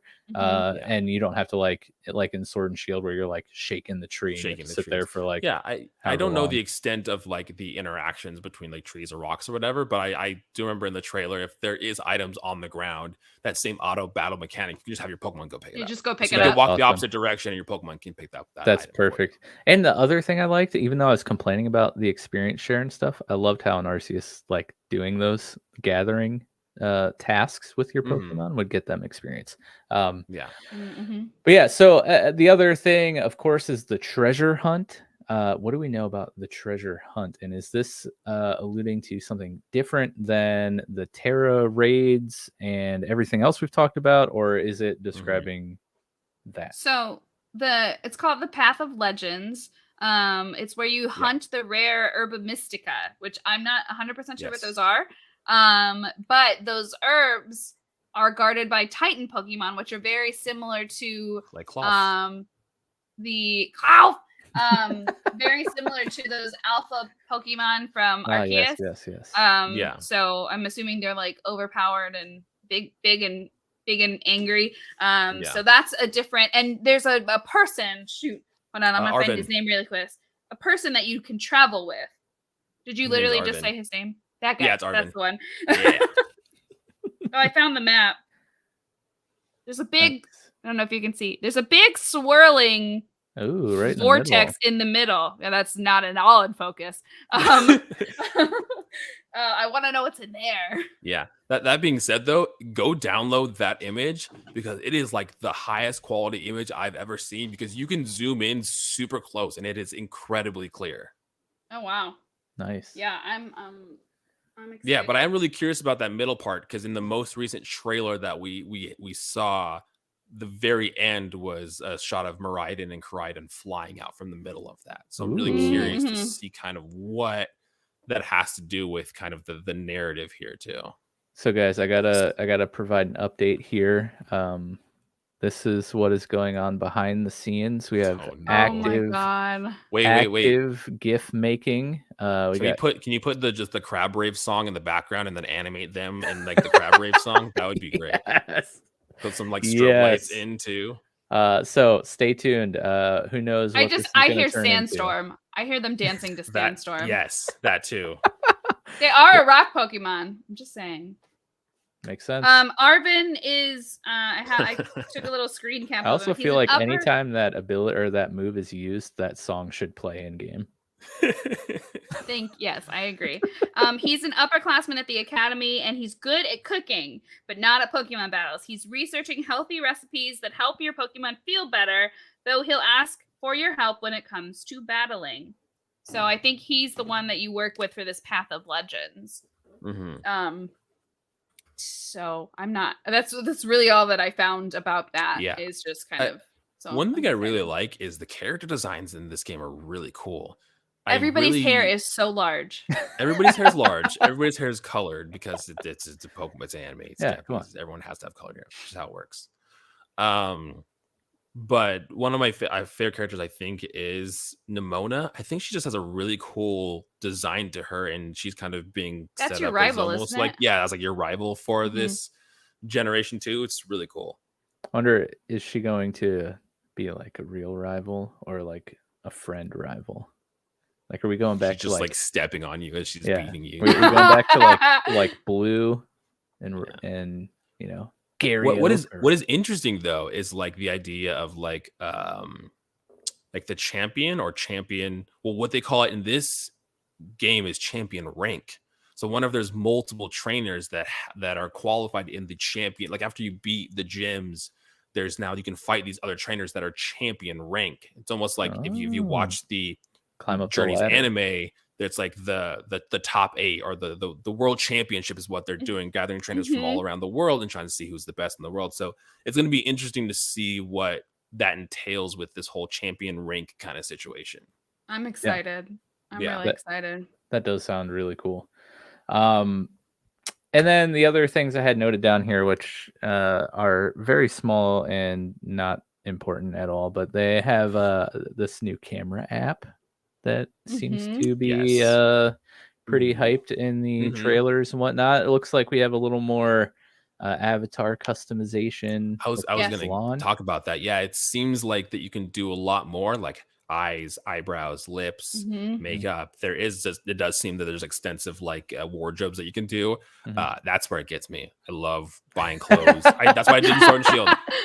Do I need money for hyper potions? Nope. No, it's okay. I need to buy this new jacket. But I look fresh. That's right. My fit is good. And then picnics. Picnics, yep. The animation I saw in the trailer of the sandwich eating was so scarring. It looks so awkward. It's a little uncomfortable. The trainer's like coming from the side towards that sandwich, and then she kind of leans out of cam, and it's just like, who's making these decisions here? The picnics are interesting. I'm excited allegedly, for those. That's how you hatch eggs. Is through the picnic. Instead of getting it through like a breeder or anything like that, you hatch them through picnics, which means you have to have your Pokemon in your party to be a part of this egg hatching process. But I'm curious of how that works. How is it grabbing Pokemon specifically for breeding? Is it just RNG? Are two random Pokemon going to be picked whenever an egg shows up and they're the ones getting the attributes? Because a lot of people purposefully do things so they can have traits passed down, whether that's ability or whether that's egg moves. Like a lot of that's really intentional. You're using dittos to increase shiny methods. Like all that's really intentional. So I'm curious of how that works in the picnic mechanic. What about Ditto? I said poor Ditto. All anybody wants Ditto for is breeding. Yeah. I mean, he's relevant. They'll stay around. He's still here. You can make sandwiches with your Pokemon. You can wash them, which I don't know what benefit that will bring, but you can wash them, and then it's the same as the camping mechanism where it will improve your stats and heal them while you're doing that, as well as coming across eggs. I may be the only person, but like in Sun and Moon, I don't know. It's this weird catharsis, just like washing your Pokemon. You're like, oh, hey, little buddy, I'll give you a nice little bath here. That, so nice and shiny and clean. The difference with the one in Sword and Shield, it legit heals status problems. So if you're poisoned or paralyzed, that like doing I don't think it was called Pokemon to me, that might have been X and Y, but doing the little mini game healed your Pokemon of its status problems, which is super cool. Yeah, which was so handy. So handy. Okay, we got an update. I don't know if he's ready for this to be shown, but let's see what we got here.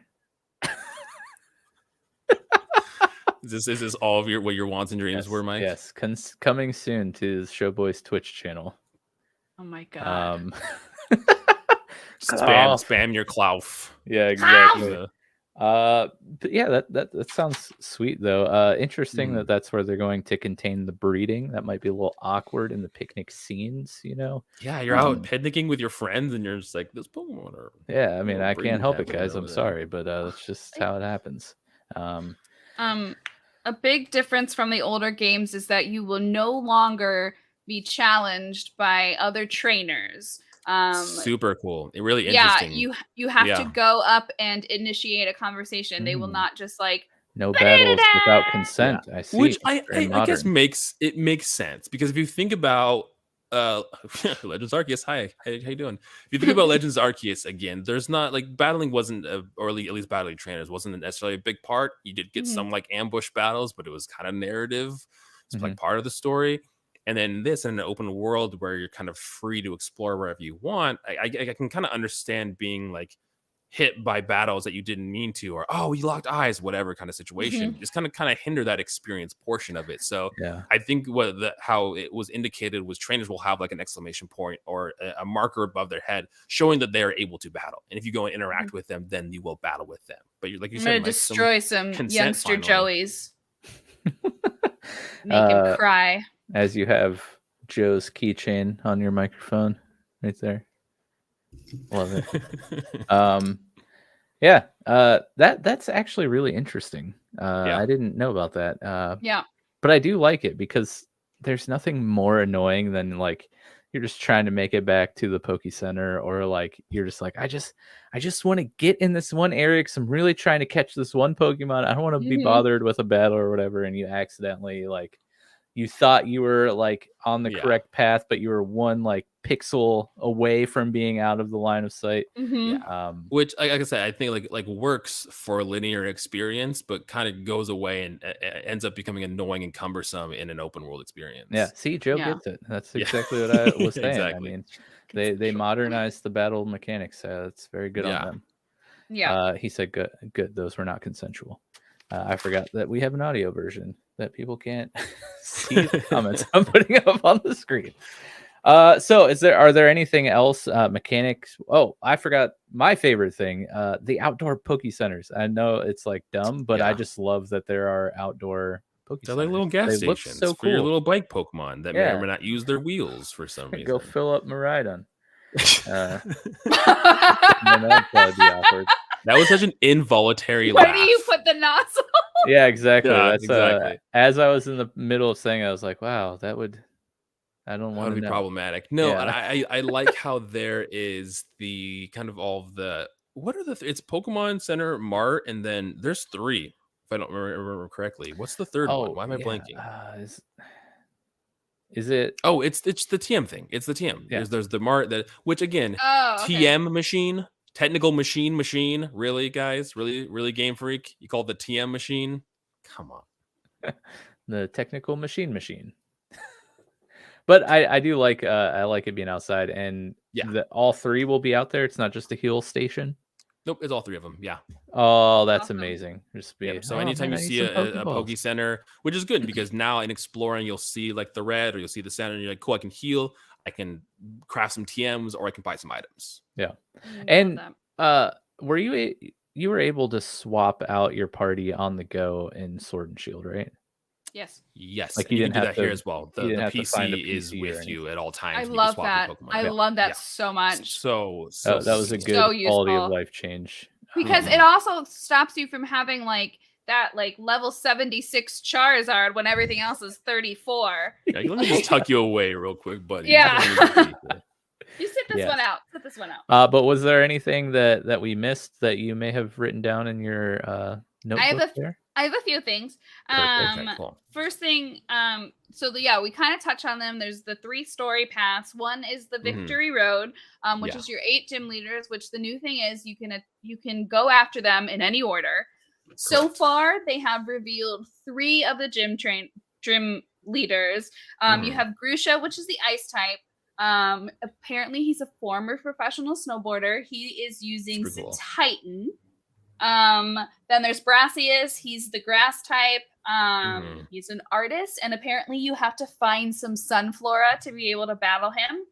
And then Iono, who everyone's raving about, is the electric type gym leader. She's the social media personality, and she has the belly bolt. So there's that. Then there's also that Path of Legends, like we talked about, where you hunt for the rare Herba Mystica, fighting the Titan Pokemons.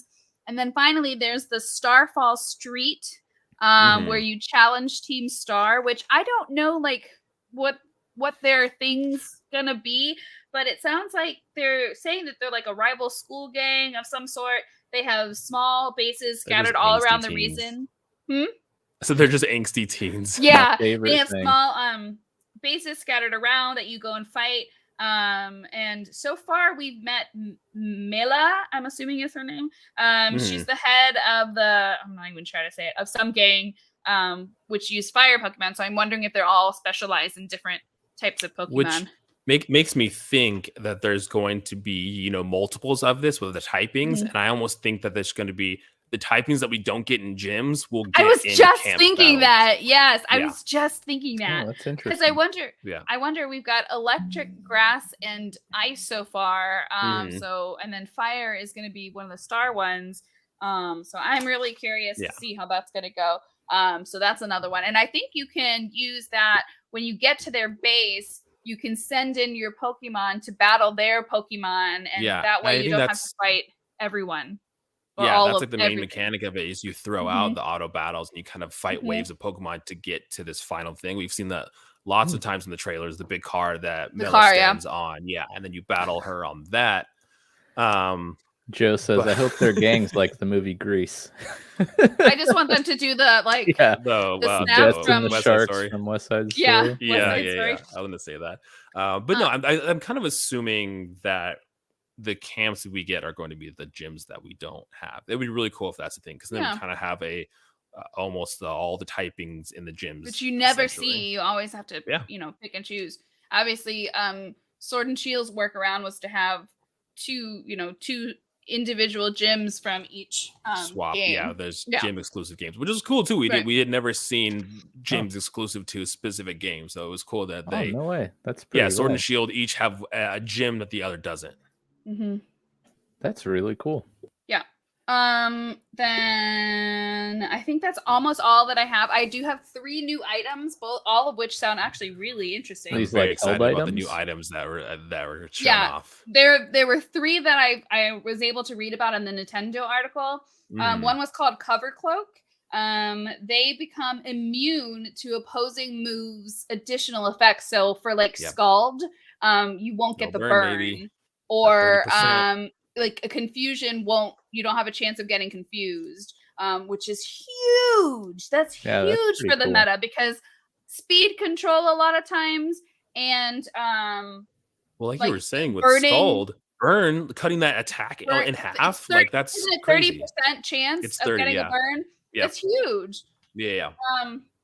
So then there's loaded dice, which increases the chance of Pokemon's multiple hit moves hitting a higher number of times. So that's really good. So Bullet Seed, Double Slap, Rock Blast is a big one that makes Rock Blast more viable. And then finally Mirror Herb, which sounds like something I'm excited for. Yeah, it sounds like something that just pops once. It allows the Pokemon to mirror all of the opponent's stat changes. Well, that's genius, because if someone's going into a dragon type or something that sets up D-Dance, and you're like, okay, this is a sweeper, they're going to set up D-Dance, get the speed, get the attack boost, you also can match that. And if your Pokemon outspeeds, you have higher speed EVs or anything like that, you pop that item and you get those buffs as well, which is really cool. Yeah, crazy. So those are the 3 that I found. That item specifically is going to make the meta totally different. Yeah. So I think that's pretty much all that all that we covered, aside from mentioning the Iron Treads and the Great Tusk from the Pokemon. Obviously the Iron Treads coming from Violet, he looks really stupid. And the Great Tusk, which looks really cool. What are those? These are the Donphan evolutions. They're either going to be Donphan evolutions or Donphan forms, I believe. I mean, this theme has kind of been present around, and even with Miraidon and Koraidon, that there's this theme of past and future. And it seems that we're either going to get past and future evolutions for Pokemon, or we're going to get past and future forms of Pokemon, which is cool as well. Like I said, with the Paldean thing, we've always seen Paldean Wooper, which means we'll probably get a handful more Paldean forms. And now if there's this past and future form or evolution for Pokemon, since that's a new mechanic, I guarantee we'll probably get a lot of, like Donphan, existing Pokemon that get new forms as well. So we might get new forms that don't have to necessarily be regional forms. They're like past and future forms. That is that's and for that, because Iron Treads is Violet and the Great Tusks is Scarlet, so we might get exclusive forms between those 2 games too. Yeah. Man, oh, that's so cool. That's gonna be so cool. I'm also excited that at least between the three of us, I think we've got both versions covered. Yep. So, man, we're just gonna be trading like crazy. Lots of trade. Mike, I think you would like competitive battling, especially from like playing Pokemon, like trading card game. The thing that they did in Sword and Shield that got me, because always the barrier to entry with competitive battling was having to breed and get your own Pokemon. But you can get pre-made sets that people make, or that you can make too, and you can just use those in competitive battling, which takes away the whole entry of having to grind your own Pokemon up and everything like that. If you see a team that you like, there's a QR code, at least with Sword and Shield, and you can use that team as well in competitive battling, which made it so much easier to get into. It's a whole new layer when you start doing those double battles. Oh, it's so fun. It gets insane. And the sneaky things that people would do, it's wild. I watch Wolfie Glick. I don't know if you guys. He's very good at the strategies that he comes up with are I never see anybody else come up with those tricky strategies. He uses items that people like never think to use, and like combinations that like he comes up. He seems like wicked smart. I mean, he's a world champion in the double battles, but it's crazy watching him come up with what he like. He had like a dub wool with like a white herb, and it was white herb dub wool. Crazy. But so I'm curious to see what these people come out, especially with these terraforms where you can have, you're basically dual typing any Pokemon. Which I'm curious. My only like, so Gigantamaxing and Dynamaxing, you only have 3 turns. Mega Evolution, once you Mega Evolved, you can switch them out and then you could bring them back in. Then you have the those stupid Z moves, which was a one-hit wonder. Yeah, which okay. So I'm curious to see how these terraforms work, if it's gonna be like a Mega Evolution, one per battle kind of situation. Right. I kind of wonder how that's gonna work. I assume, because I think that once you're out and you terrestrialize, and that's the only Pokemon you can terrestrialize. But like you were saying, like if you swap that out and bring it back in, is it still having that Terra type there, or does it lose it as it swaps back in, which we don't know yet? Right. Which would be, you would have to use it very, very, very strategically if on the swap out, it goes away. So if you wanted to try to set up with your Terra Pokemon, like you can't switch it out. Because not only do you lose your stat changes, but you lose your Terra typing. Yeah. Light is the wrong color. I just now realized that. I don't know if I can. Oh, that's great. I'm not gonna mess with that because that almost fell. That would have been terrible for you, but highly entertaining. For the rest. Yeah. At least you're honest. I'm just gonna stand up. So, now that we've kind of gone over the new mechanics, the new Pokemon that we know of, what do you guys want and hope to see? Is there anything that we haven't really talked about, or maybe just like glazed over, that you're like really looking for in this game? Unfortunately, I don't think that the ball throw mechanic in its same form is coming back from Legends Arceus. I think it'll be a version of that, but I don't think it's going to be the whole aim kind of throw situation. It might just be like when you get close to a Pokemon, you can press a button to throw ball to battle or press a button to throw ball to catch kind of situation. Which I don't know how I feel about that. I mean, I feel like building off of and innovating off that mechanic is good, and that should be done, because I think it was interesting and just gave the player more access for things to do in any game. Whenever you think of something that you want to do and you're like, oh, I wonder if this works, and it does, it makes the player feel more connected to that experience for sure. But I can definitely see Legends Arceus, its whole mechanic and narrative were built around catching, or this one is, I mean, you're still catching, it's Pokemon, you're catching Pokemon, of course, but there's another narrative, like there's the battling. Sole point. Right. Yeah. What about you, Amy? I'm pretty easy to please when it comes to these Pokemon games. Same. I am excited for the extended content, which I'm hoping it's going to provide. Because I'm not mad about just I like the gym battles. I think it's fun. I like building teams, obviously. So I'm really excited to be able to try to do different things and have kind of more time to build teams and stuff and try new things. That's what I think I'm the most excited for, is just to try something different and to because I heard all the paths are different too.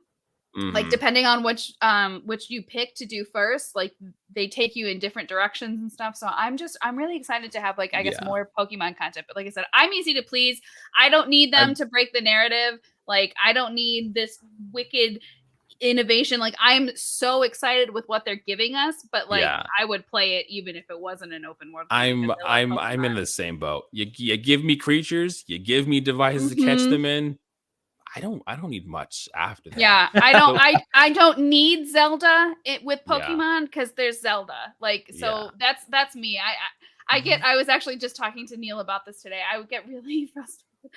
I get really frustrated when I hear these PokeTubers who started playing 4th, 5th generation, and that's when they first got into Pokemon, complaining about Pokemon's innovation and how it's not changing and they're doing the same thing, and it's just don't play it then. If that's what you want, then go play something else. I will say that one thing I'm worried about that I've seen, and this is out there because I didn't look at any kind of reviews for the actual the content of what they were talking about, but they've posted reviews on what people score wise are giving this game, and it's getting ranges from 6s to 8s. But the thing I've seen is just some pretty significant performance issues. The performance issues, that's what I've seen too. And I think that's the biggest worry.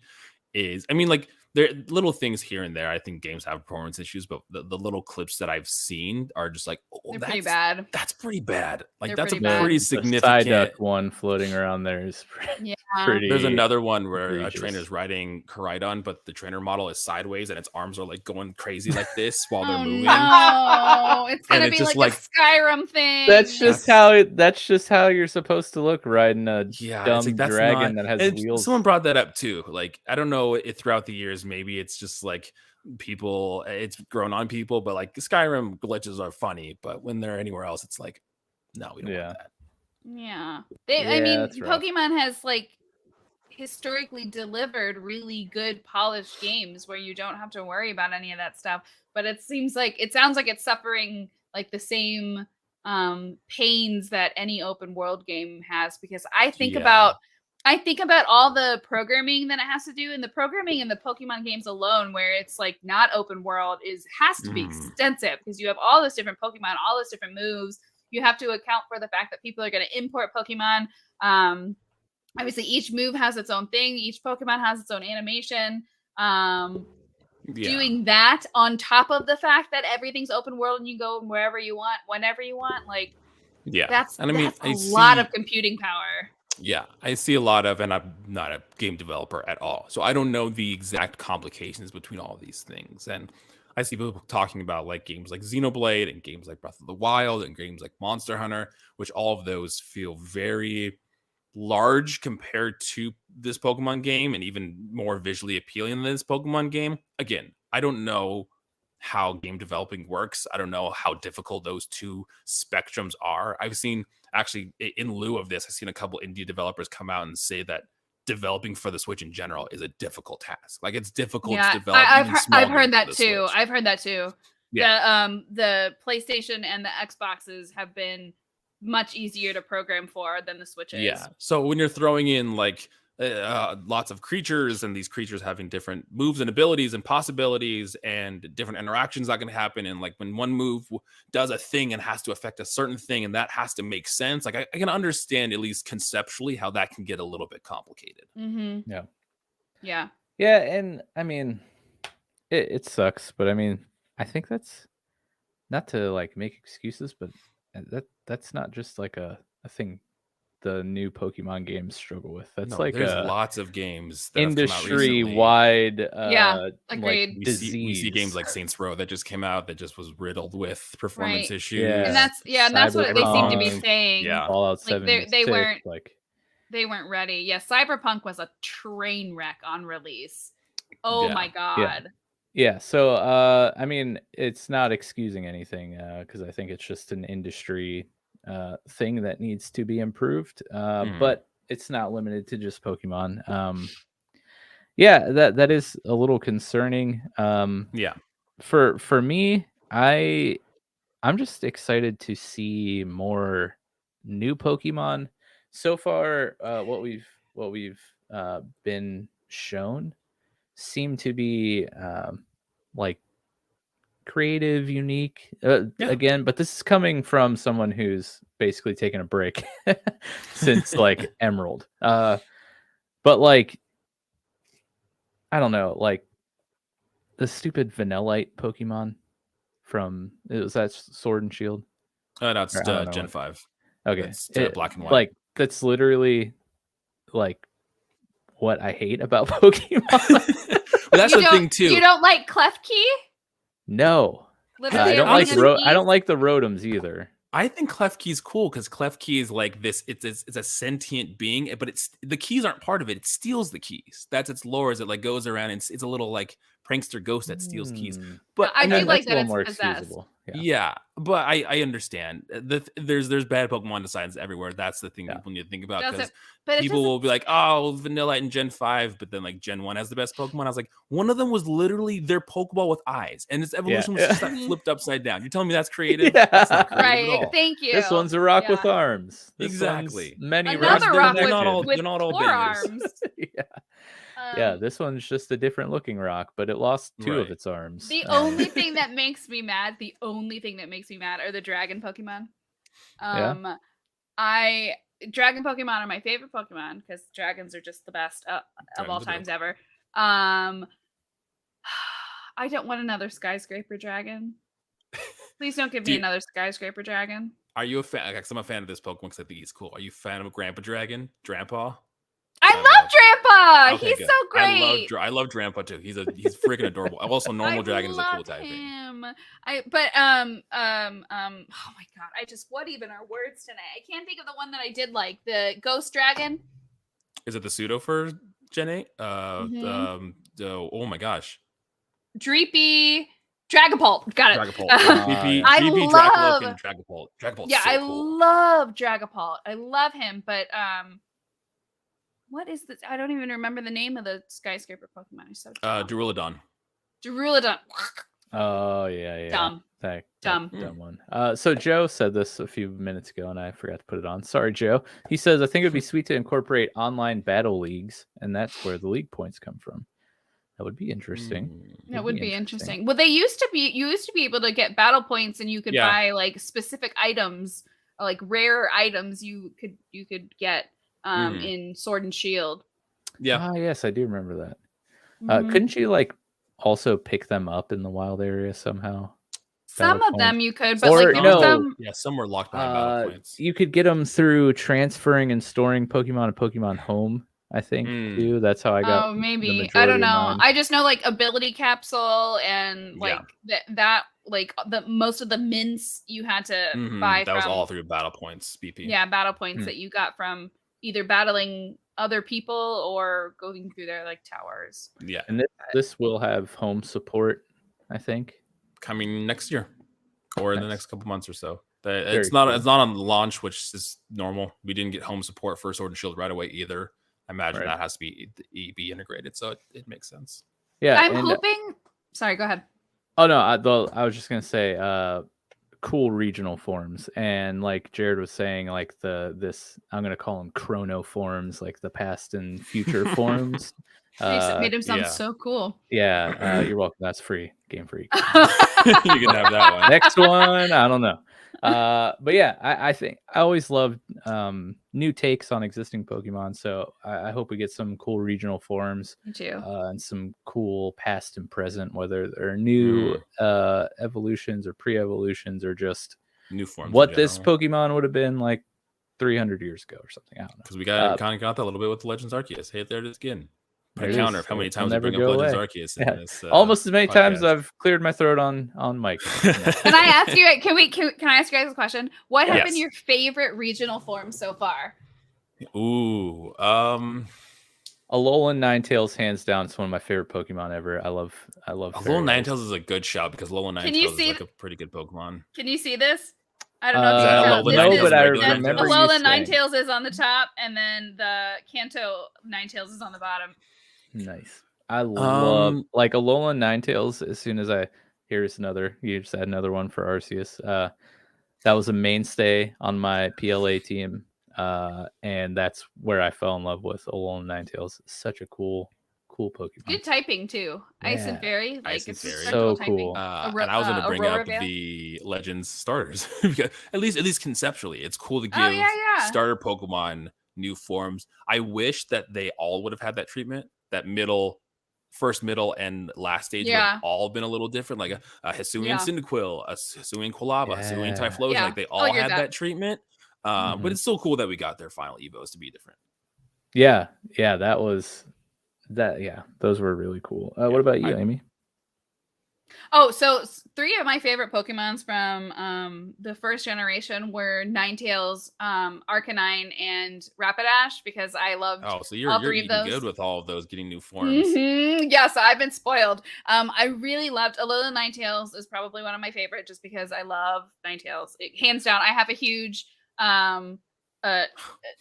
Ninetales tattoo on my leg because it's like my favorite. But I really loved and I'm not like a fairy princess type girl, but that Rapidash is that Rapidash.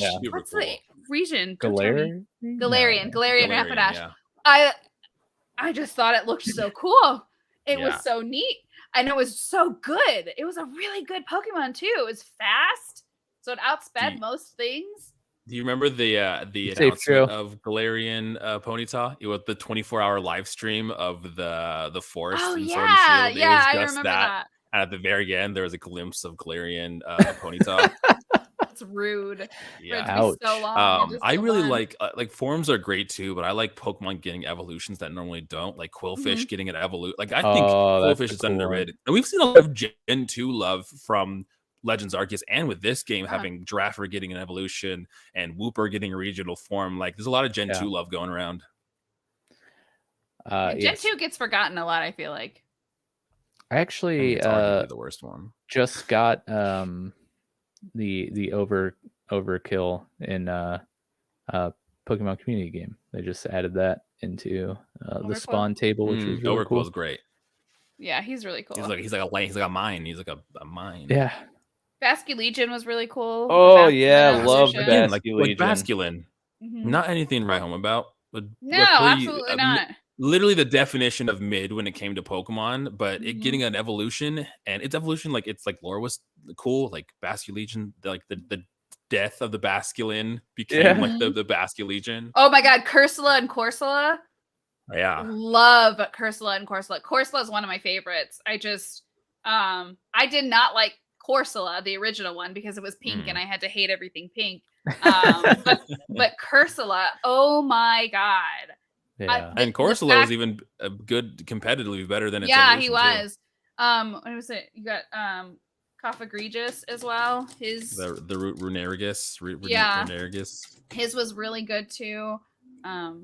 Yeah, I like a lot of them. That you bring up Yamask and Cofagrigus made me think of like weird evolutions for Pokemon. I wonder if we'll get any, because like Inkay and Malamar, you had to turn your switch upside down. Yeah. And then with Yamask into Cofagrigus in Sword and Shield, you had to have a Yamask that took like 70% of its health and without dying, and then it had to level up underneath a very specific rock in the desert area of Sword and Shield, and that's how you evolved it into its other form, which is I'm curious if they'll bring any kind of weird and interesting evolutions besides like trade evolutions that we see in a lot of games too. Scarlet and Violet. Yeah.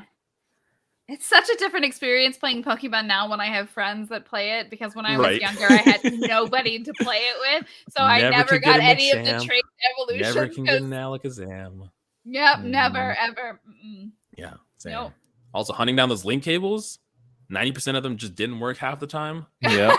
So frustrating. And it was even worse when they tried to do like the little, I forget what they were called. Oh, the wireless one that went in the yeah. back of the Game Boy that was like a OG wireless. And you're like, that's yeah, not but working. even when they switched to it being on the Game Boy itself, the little box on the corner, and you had to like try to like perfectly line it up with the others and like make sure that like you're at the same height, and those were the days. Now you have the internet. Yep, exactly. All right, that's great. I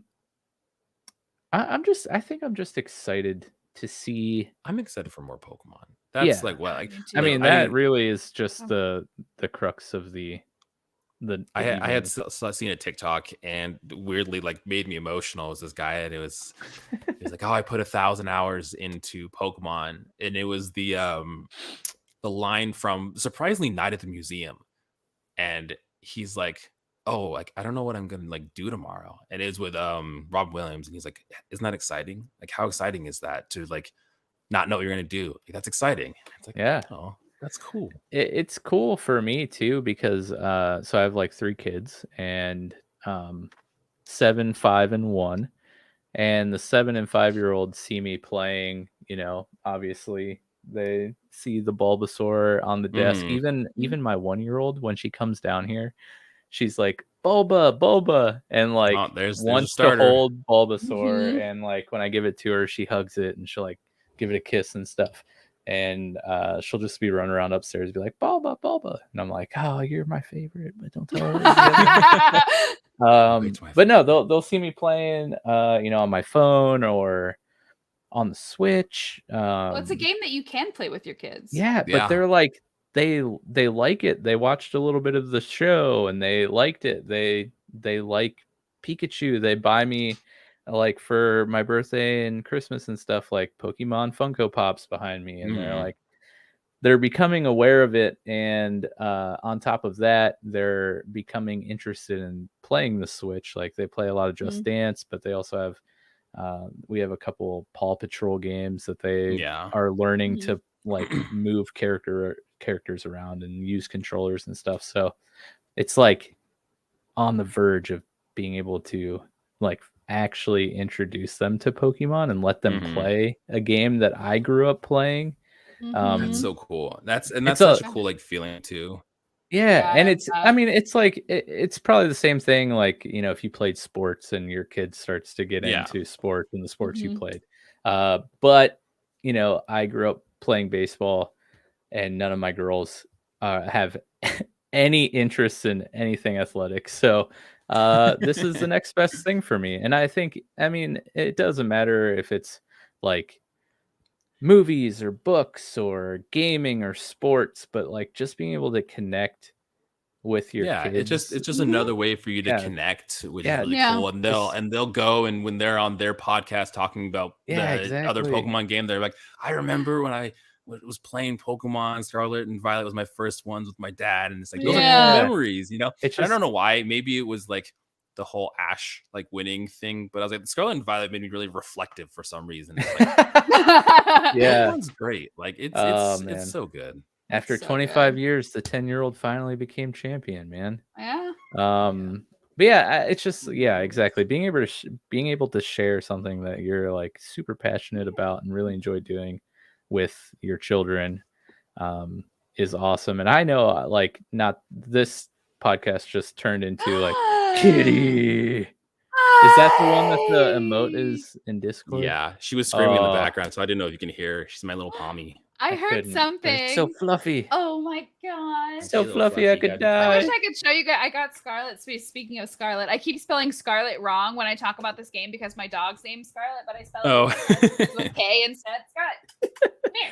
She looks up like a Great Dane. I wonder if you can see her stupid sweater. Oh, nice. You like it? Oh, it's so cute. We gotta see, guys, all you audio listeners, this is why you should watch the live watch the video because you get to see cats and dogs. Your breath is so bad. Yeah. The podcast has taken a weird, like, sentimental turn here at the end, but yeah. Oh, I don't know. I can bring it to a funnier place. So one of my There favorite you go. stories, when I think it was Sword and Shield, one of my coworkers was talking about his son for the first time got into Pokemon, and they were playing it kind of like in tandem, and his son goes, "Dad, you really you're not very good at this game." Like, oh, okay. Let me teach you a lesson. Pull up, son. Let me give you a little battle here. Do you know what a choice scarf does? Probably not. Yeah.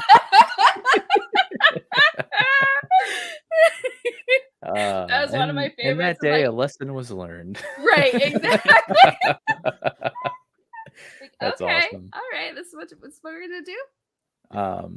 But yeah, I don't know. I'm cool. Are there anything, any one thing, many things that you guys like hope to see expanded upon or evolved or integrated in the main series of Pokemon? So like right now, we have, the main series, Red, Blue, all the way up to Sword, Shield, Scarlet, Violet.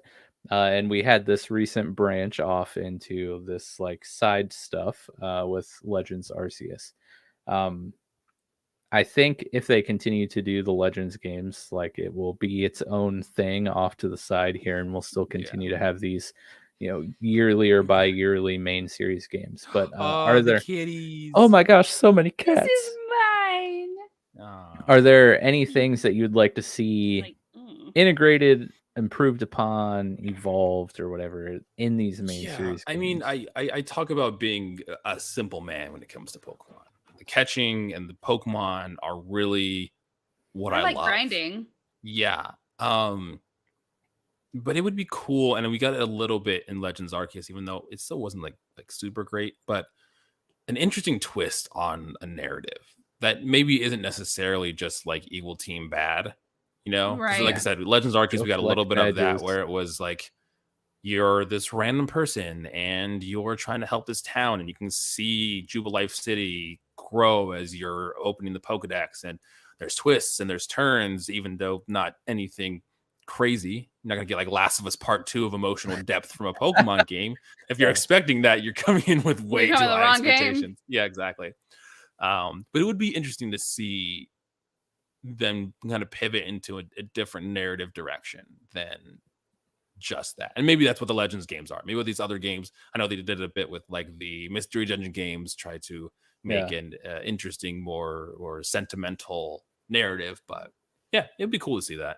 Yeah, I agree. The narratives are very, very simple, very kid friendly. Although I still, weird and while you were talking complicated. about that, it made me think about the fight with Zolo. I mean, not Zolo. Is his name Zolo? Don't tell me. Giratina in Arceus. That meme that they I got cat hair in my, my lip the same now. Thing. I was like pulling cat hair out of my chin. In Arceus, when you fight Giratina, that meme where they're like, somebody call an ambulance, but not for me. Because he like changes his form and comes back. Well, that's the thing. It's like when your game can elicit like reactions, like they don't need to be emotional, they don't have to be sentimental or anything like that, just surprise and interaction. That's why going into these games, I went into Sword and Shield without seeing a lot of the leaks, because a lot of the games leaked, and most of the time I had just watched them, because I was like, I don't really care. But for Sword and Shield, I was like, you know what, let me just not look at any of the leaks, I'll just look at all the promotional things. And running into Pokemon that you've never seen for the first time in game is such a cool reaction. It's such a cool a response that you get from this thing. We go through life having so much knowledge and being able to just know everything, so that it's cool to go into these games without any kind of information on the kind of creatures that you're going to capture. And that Giratina fight was the same thing. It was a surprise. You went into it with a certain expectation, and oh man, were you were checked real quick. Man, that was rowdy. Humbling. Of course.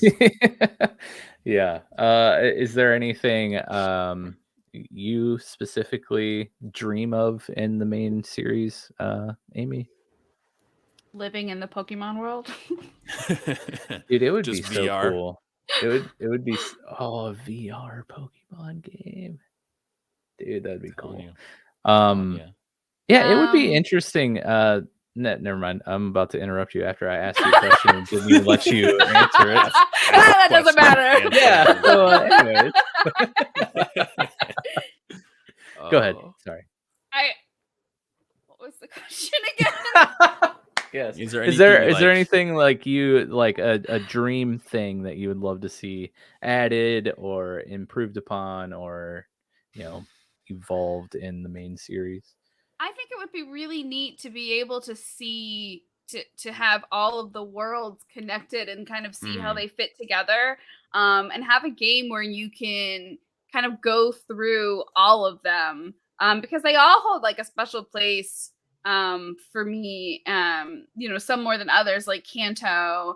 I really liked. I liked the second gen because it was really neat because you got to do Hoenn and then you could go back into Kanto. And I was still really young, and the day-night cycle when that was introduced, Mind blowing.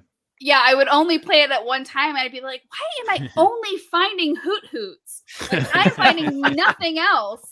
I didn't understand. So there was like a lot of like figuring stuff out still in that game, but I just think it would be neat to be able to kind of go back in like one game. But that would feels be like that feels like a level scaling nightmare. I'm sure. But that would be the capabilities that it would take to make something like that would be crazy. And there's games out there, like if you're into the Pokemon ROM hack community, there's like a ROM hack of Emerald called Pokemon Row, and it is open world in the sense that it's Hoenn without any of the HM stopgaps. You can fly anywhere, you can battle any gym in any order, and there is level scaling. So it'll account if you've battled a gym. If you've battled the gym first, the next gym will be between these levels. And after you battle the second gym, if the game recognizes you have 2 badges, whatever gym you fight next will be between these next levels. So that's really neat. That's really cool. Scales leveling like that, and it would be interesting. Well, that's why that's with Gold and Silver Gen 2. You beat the Elite Four of that game in like early 40s, which is so low for a game because then you have the whole next 16 gyms to go through in that game. So they had to scale it back a little bit. But like I said, I love content in these games. Like I'm never going to be mad with content. Gen 3, having the Battle Frontier and doing all of that really cool stuff was so fun. Yeah. Isn't it interesting though? Well, first off, when I interrupted you, that's exactly what I was going to say. So get out of my head, please. But no, I think, isn't it interesting how like, these indie devs or fans make these hacks that are like just leagues better in quality and innovation compared to a multi-million-dollar studio that's like literally the entire job is to make these games. Granted, these are like made and played on computers mostly, so I mean you already have more power and resources, but still like some of the stuff that they're doing in these fan-made games, like we talk about Pokemon Radical Red is, I would argue, the best ROM hack I've ever played. They're crazy, and there's so many, and it's so fun. I wanna make one, and I think I'm going to. I don't know how, but I want to take a crack at it. But we talk about like how in the main series we almost have enough regions to make like a world map. Man, it would be so cool to get a Pokemon MMO type game like made by not necessarily made by Game Freak, but like an official Pokemon MMO on a Nintendo console. And just to be able to go wherever you want in the world, catch whatever. The continuity of all of it bleeds together. That's why I think Journeys is my favorite out of the Pokemon anime, because the biggest thing in all of the other old Pokemon anime is like Ash would go through a region and you see Pokemon, and then he'd go to the next region and see that same Pokemon. Like, bro, I've never seen that Pokemon before. Let me pull out my Pokedex. And you're like, bro, But Journeys, he like travels to the same regions. He recognizes familiar people he's been with before. Other companions come back and they reflect on things they've done. So it'd be cool to have like this big open world MMO kind of situation and be like, oh, I'm back in Pewter City again. Oh, Brock's here, but I can also go to Hoenn and I can go to Slateport and go to like Lumio City and Kalos and see all of those things in one experience would be amazing, honestly. Don't know how it works, but it would be cool. Right. And that is really neat. It's really kind of putting the world together and all the series together. It would be crazy. It would be a monumental task. Just with including the full Pokédex. I was going to say, like they've had to cut the last couple of times because we've broke 1,000 at this point. There's more than 1,000. Have we really? Yep. Yeah. So my pitch. Get it off Nintendo and port it to PC or something that is powerful enough to do something crazy like that. It'll never happen. That's a dream. And then this isn't related to the main series at all. Well, I guess it is. Just integrate more of the good things that were explored in Legends, like the free catching mechanic, I mean, even down to throwing items to stun and like those things were so cool with the catching. Being able to be like damaged by Pokemon, like Pokemon are dangerous. Like that's a cool mechanic. Like, you would think that like I love that yourself would white out or black out, and that was awesome. Somehow integrating that crafting mechanic, I thought it was, I mean, it made sense in that game, and I don't know how you make it make sense in the main series games, but like crafting your Pokeballs and like, you're developing Pokeballs because people didn't really catch Pokemon. Well, so they've that always like made kind of sense, played around with that idea since like the Apricorn balls. The Apricorns. Yeah. But like you figured out a cool resource gathering and crafting system in Legends. So like, take that idea with the Apricorns and maybe spice it up somehow, but like throw that in the main series. That was a really cool mechanic and added just another layer of things that you could do while you're out exploring or catching. Things like that. I mean, obviously, I thought the Pokédex was brilliant in Legends, but I don't know how you transfer that into the main series because it was the Pokédex was the narrative. So like, I mean, you can't do that. But I do like how in this game you have the terraforms that gives you that same need to catch multiple of the same Pokemon. I think that's super cool. Cool. But non-main series related, I just want more Legends games. Like, go back to the other regions. Like there's like so much deep lore in the Pokemon game, like especially if like because a lot of people immediately when Legends was out, there's a guy that did like his version of Legend Celebi, and he was doing like Gen 2, but the whole thing with the Tin Tower and like the Raikou, Suicune, and Entei, they like their previous forms and like Celebi and Lugia and Ho, like the whole kind of past situation and kind of exploring the past to that region would have been really interesting to do. And you can just build off of Arceus by implementing things and showing how they originated in the main series, like for instance gym battles. You could somehow figure out a way to tie that in to like show how that originated in this world. Like why are there gyms? Well, in Sun and Moon they kind of were creating the their first league. The first Pokemon league for them. That was kind of neat, but never played those. I need to go back and revisit the Sun and Moon's good. Like looking back at it, play Ultra Sun and Ultra Moon. They're the better experience. The beginning in Sun and Moon, the first one is like probably an hour or so before you get your starter, which is wild. Interesting. Yeah, that's very interesting. So I don't know. Do you guys have anything else you need to say about Scarlet and Violet? I don't want to turn this into a Legends podcast because it very easily just talk about, and it almost did. Right. But a good quarter of it has been Legends. Yeah. And so since we're the new Pokemon division of Showboys, I mean, we could do this again and talk and have a Legends cast. I mean, I don't know. Yeah. But I think, oh my gosh. I made an appointment to get my nails done because I'm sorry to sound like a total girl. They've like grown out so much. Mm. I don't know why I decided to do that on the day that Pokemon comes out. No. I was gonna say my problem is that I have to wait till Friday tomorrow after work to play, and I'm moving this weekend, so I was like, oh, bad job out of you guys. Poor life planning. I could have been playing it in 30 minutes. If I bought it digitally, I could have been playing it in 30 minutes. That's right. That's right. I mean, hey, mistakes are made, but we learn from them, and that's how we grow. And who knows? By the time I play, maybe there's a big like patch where they fixed all the performance issues. Yeah, well, that's what I was actually.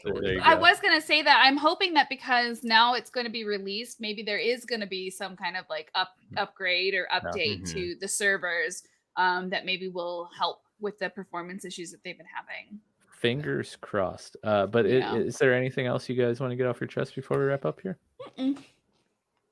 No. All right. Well, I'm just going to tease this because we're still working out the details, but we're going to be doing some big giveaways. We usually do like smaller giveaways, Funko Pops, things like that. But we're really trying to hit some subscriber milestones on YouTube. So we have some big giveaways coming up. I can announce this one.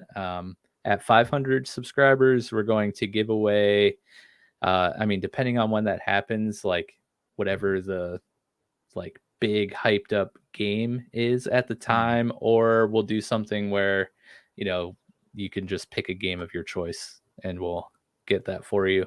But then we have a really big one that's going to be very, very exciting for 1,000 subscribers.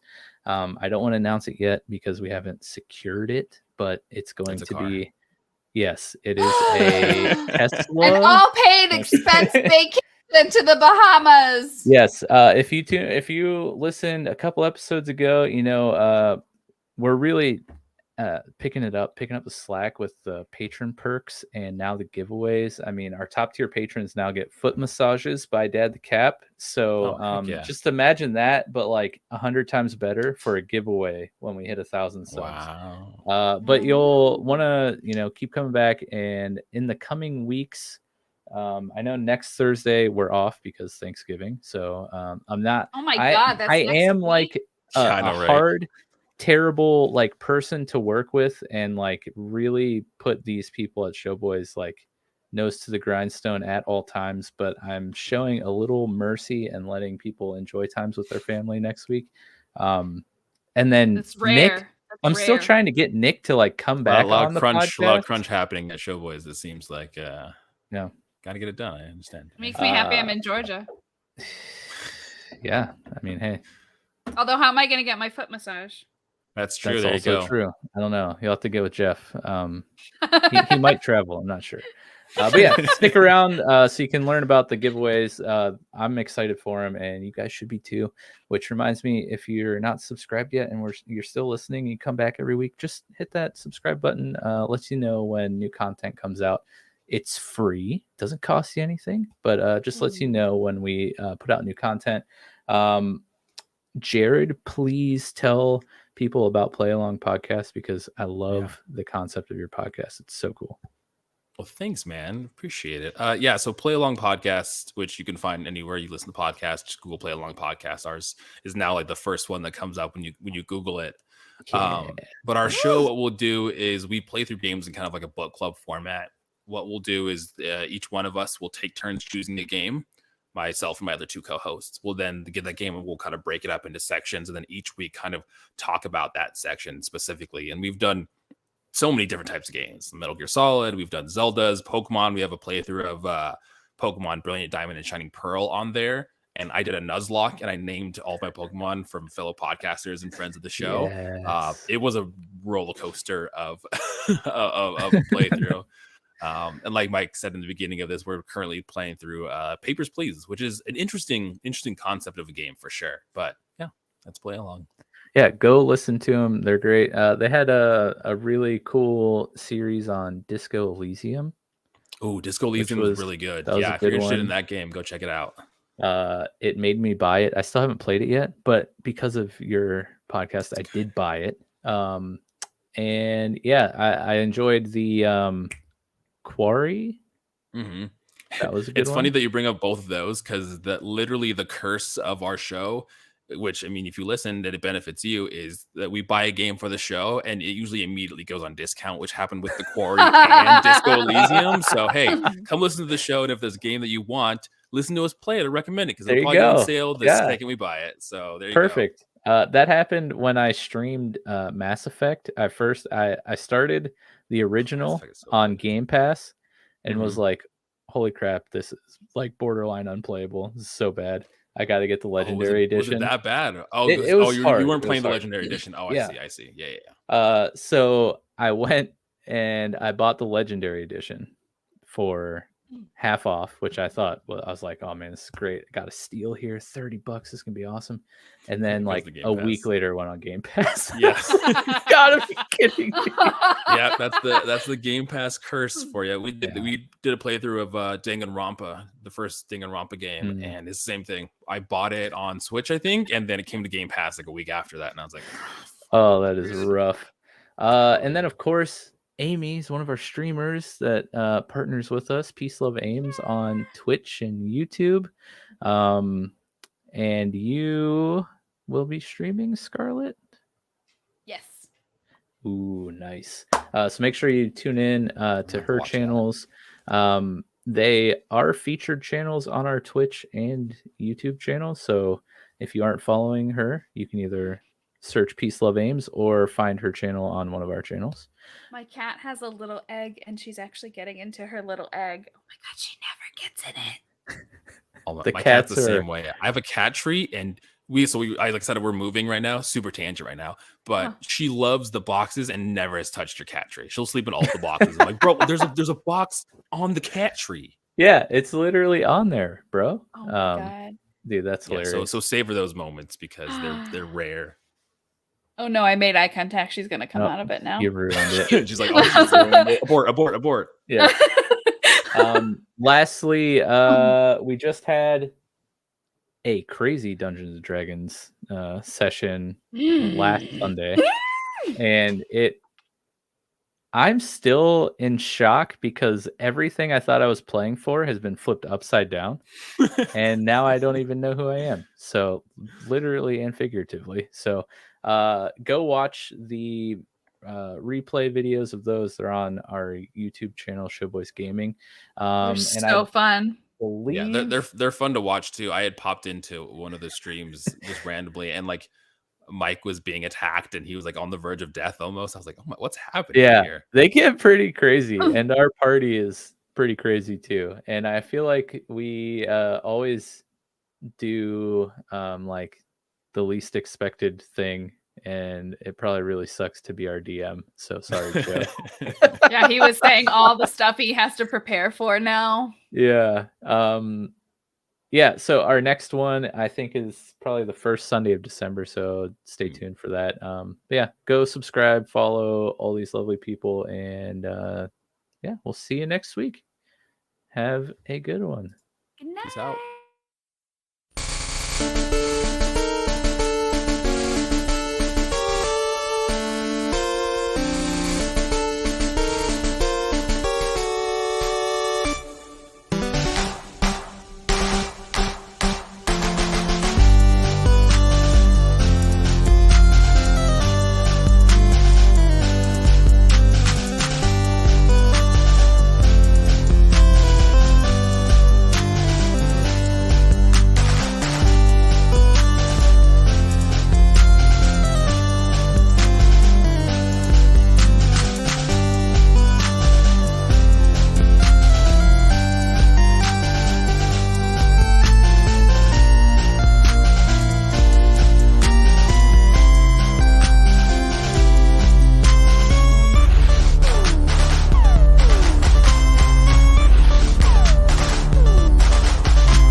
Oh, I'm so sad that I am gonna have to cut that out of the episode. It's my cat and her egg.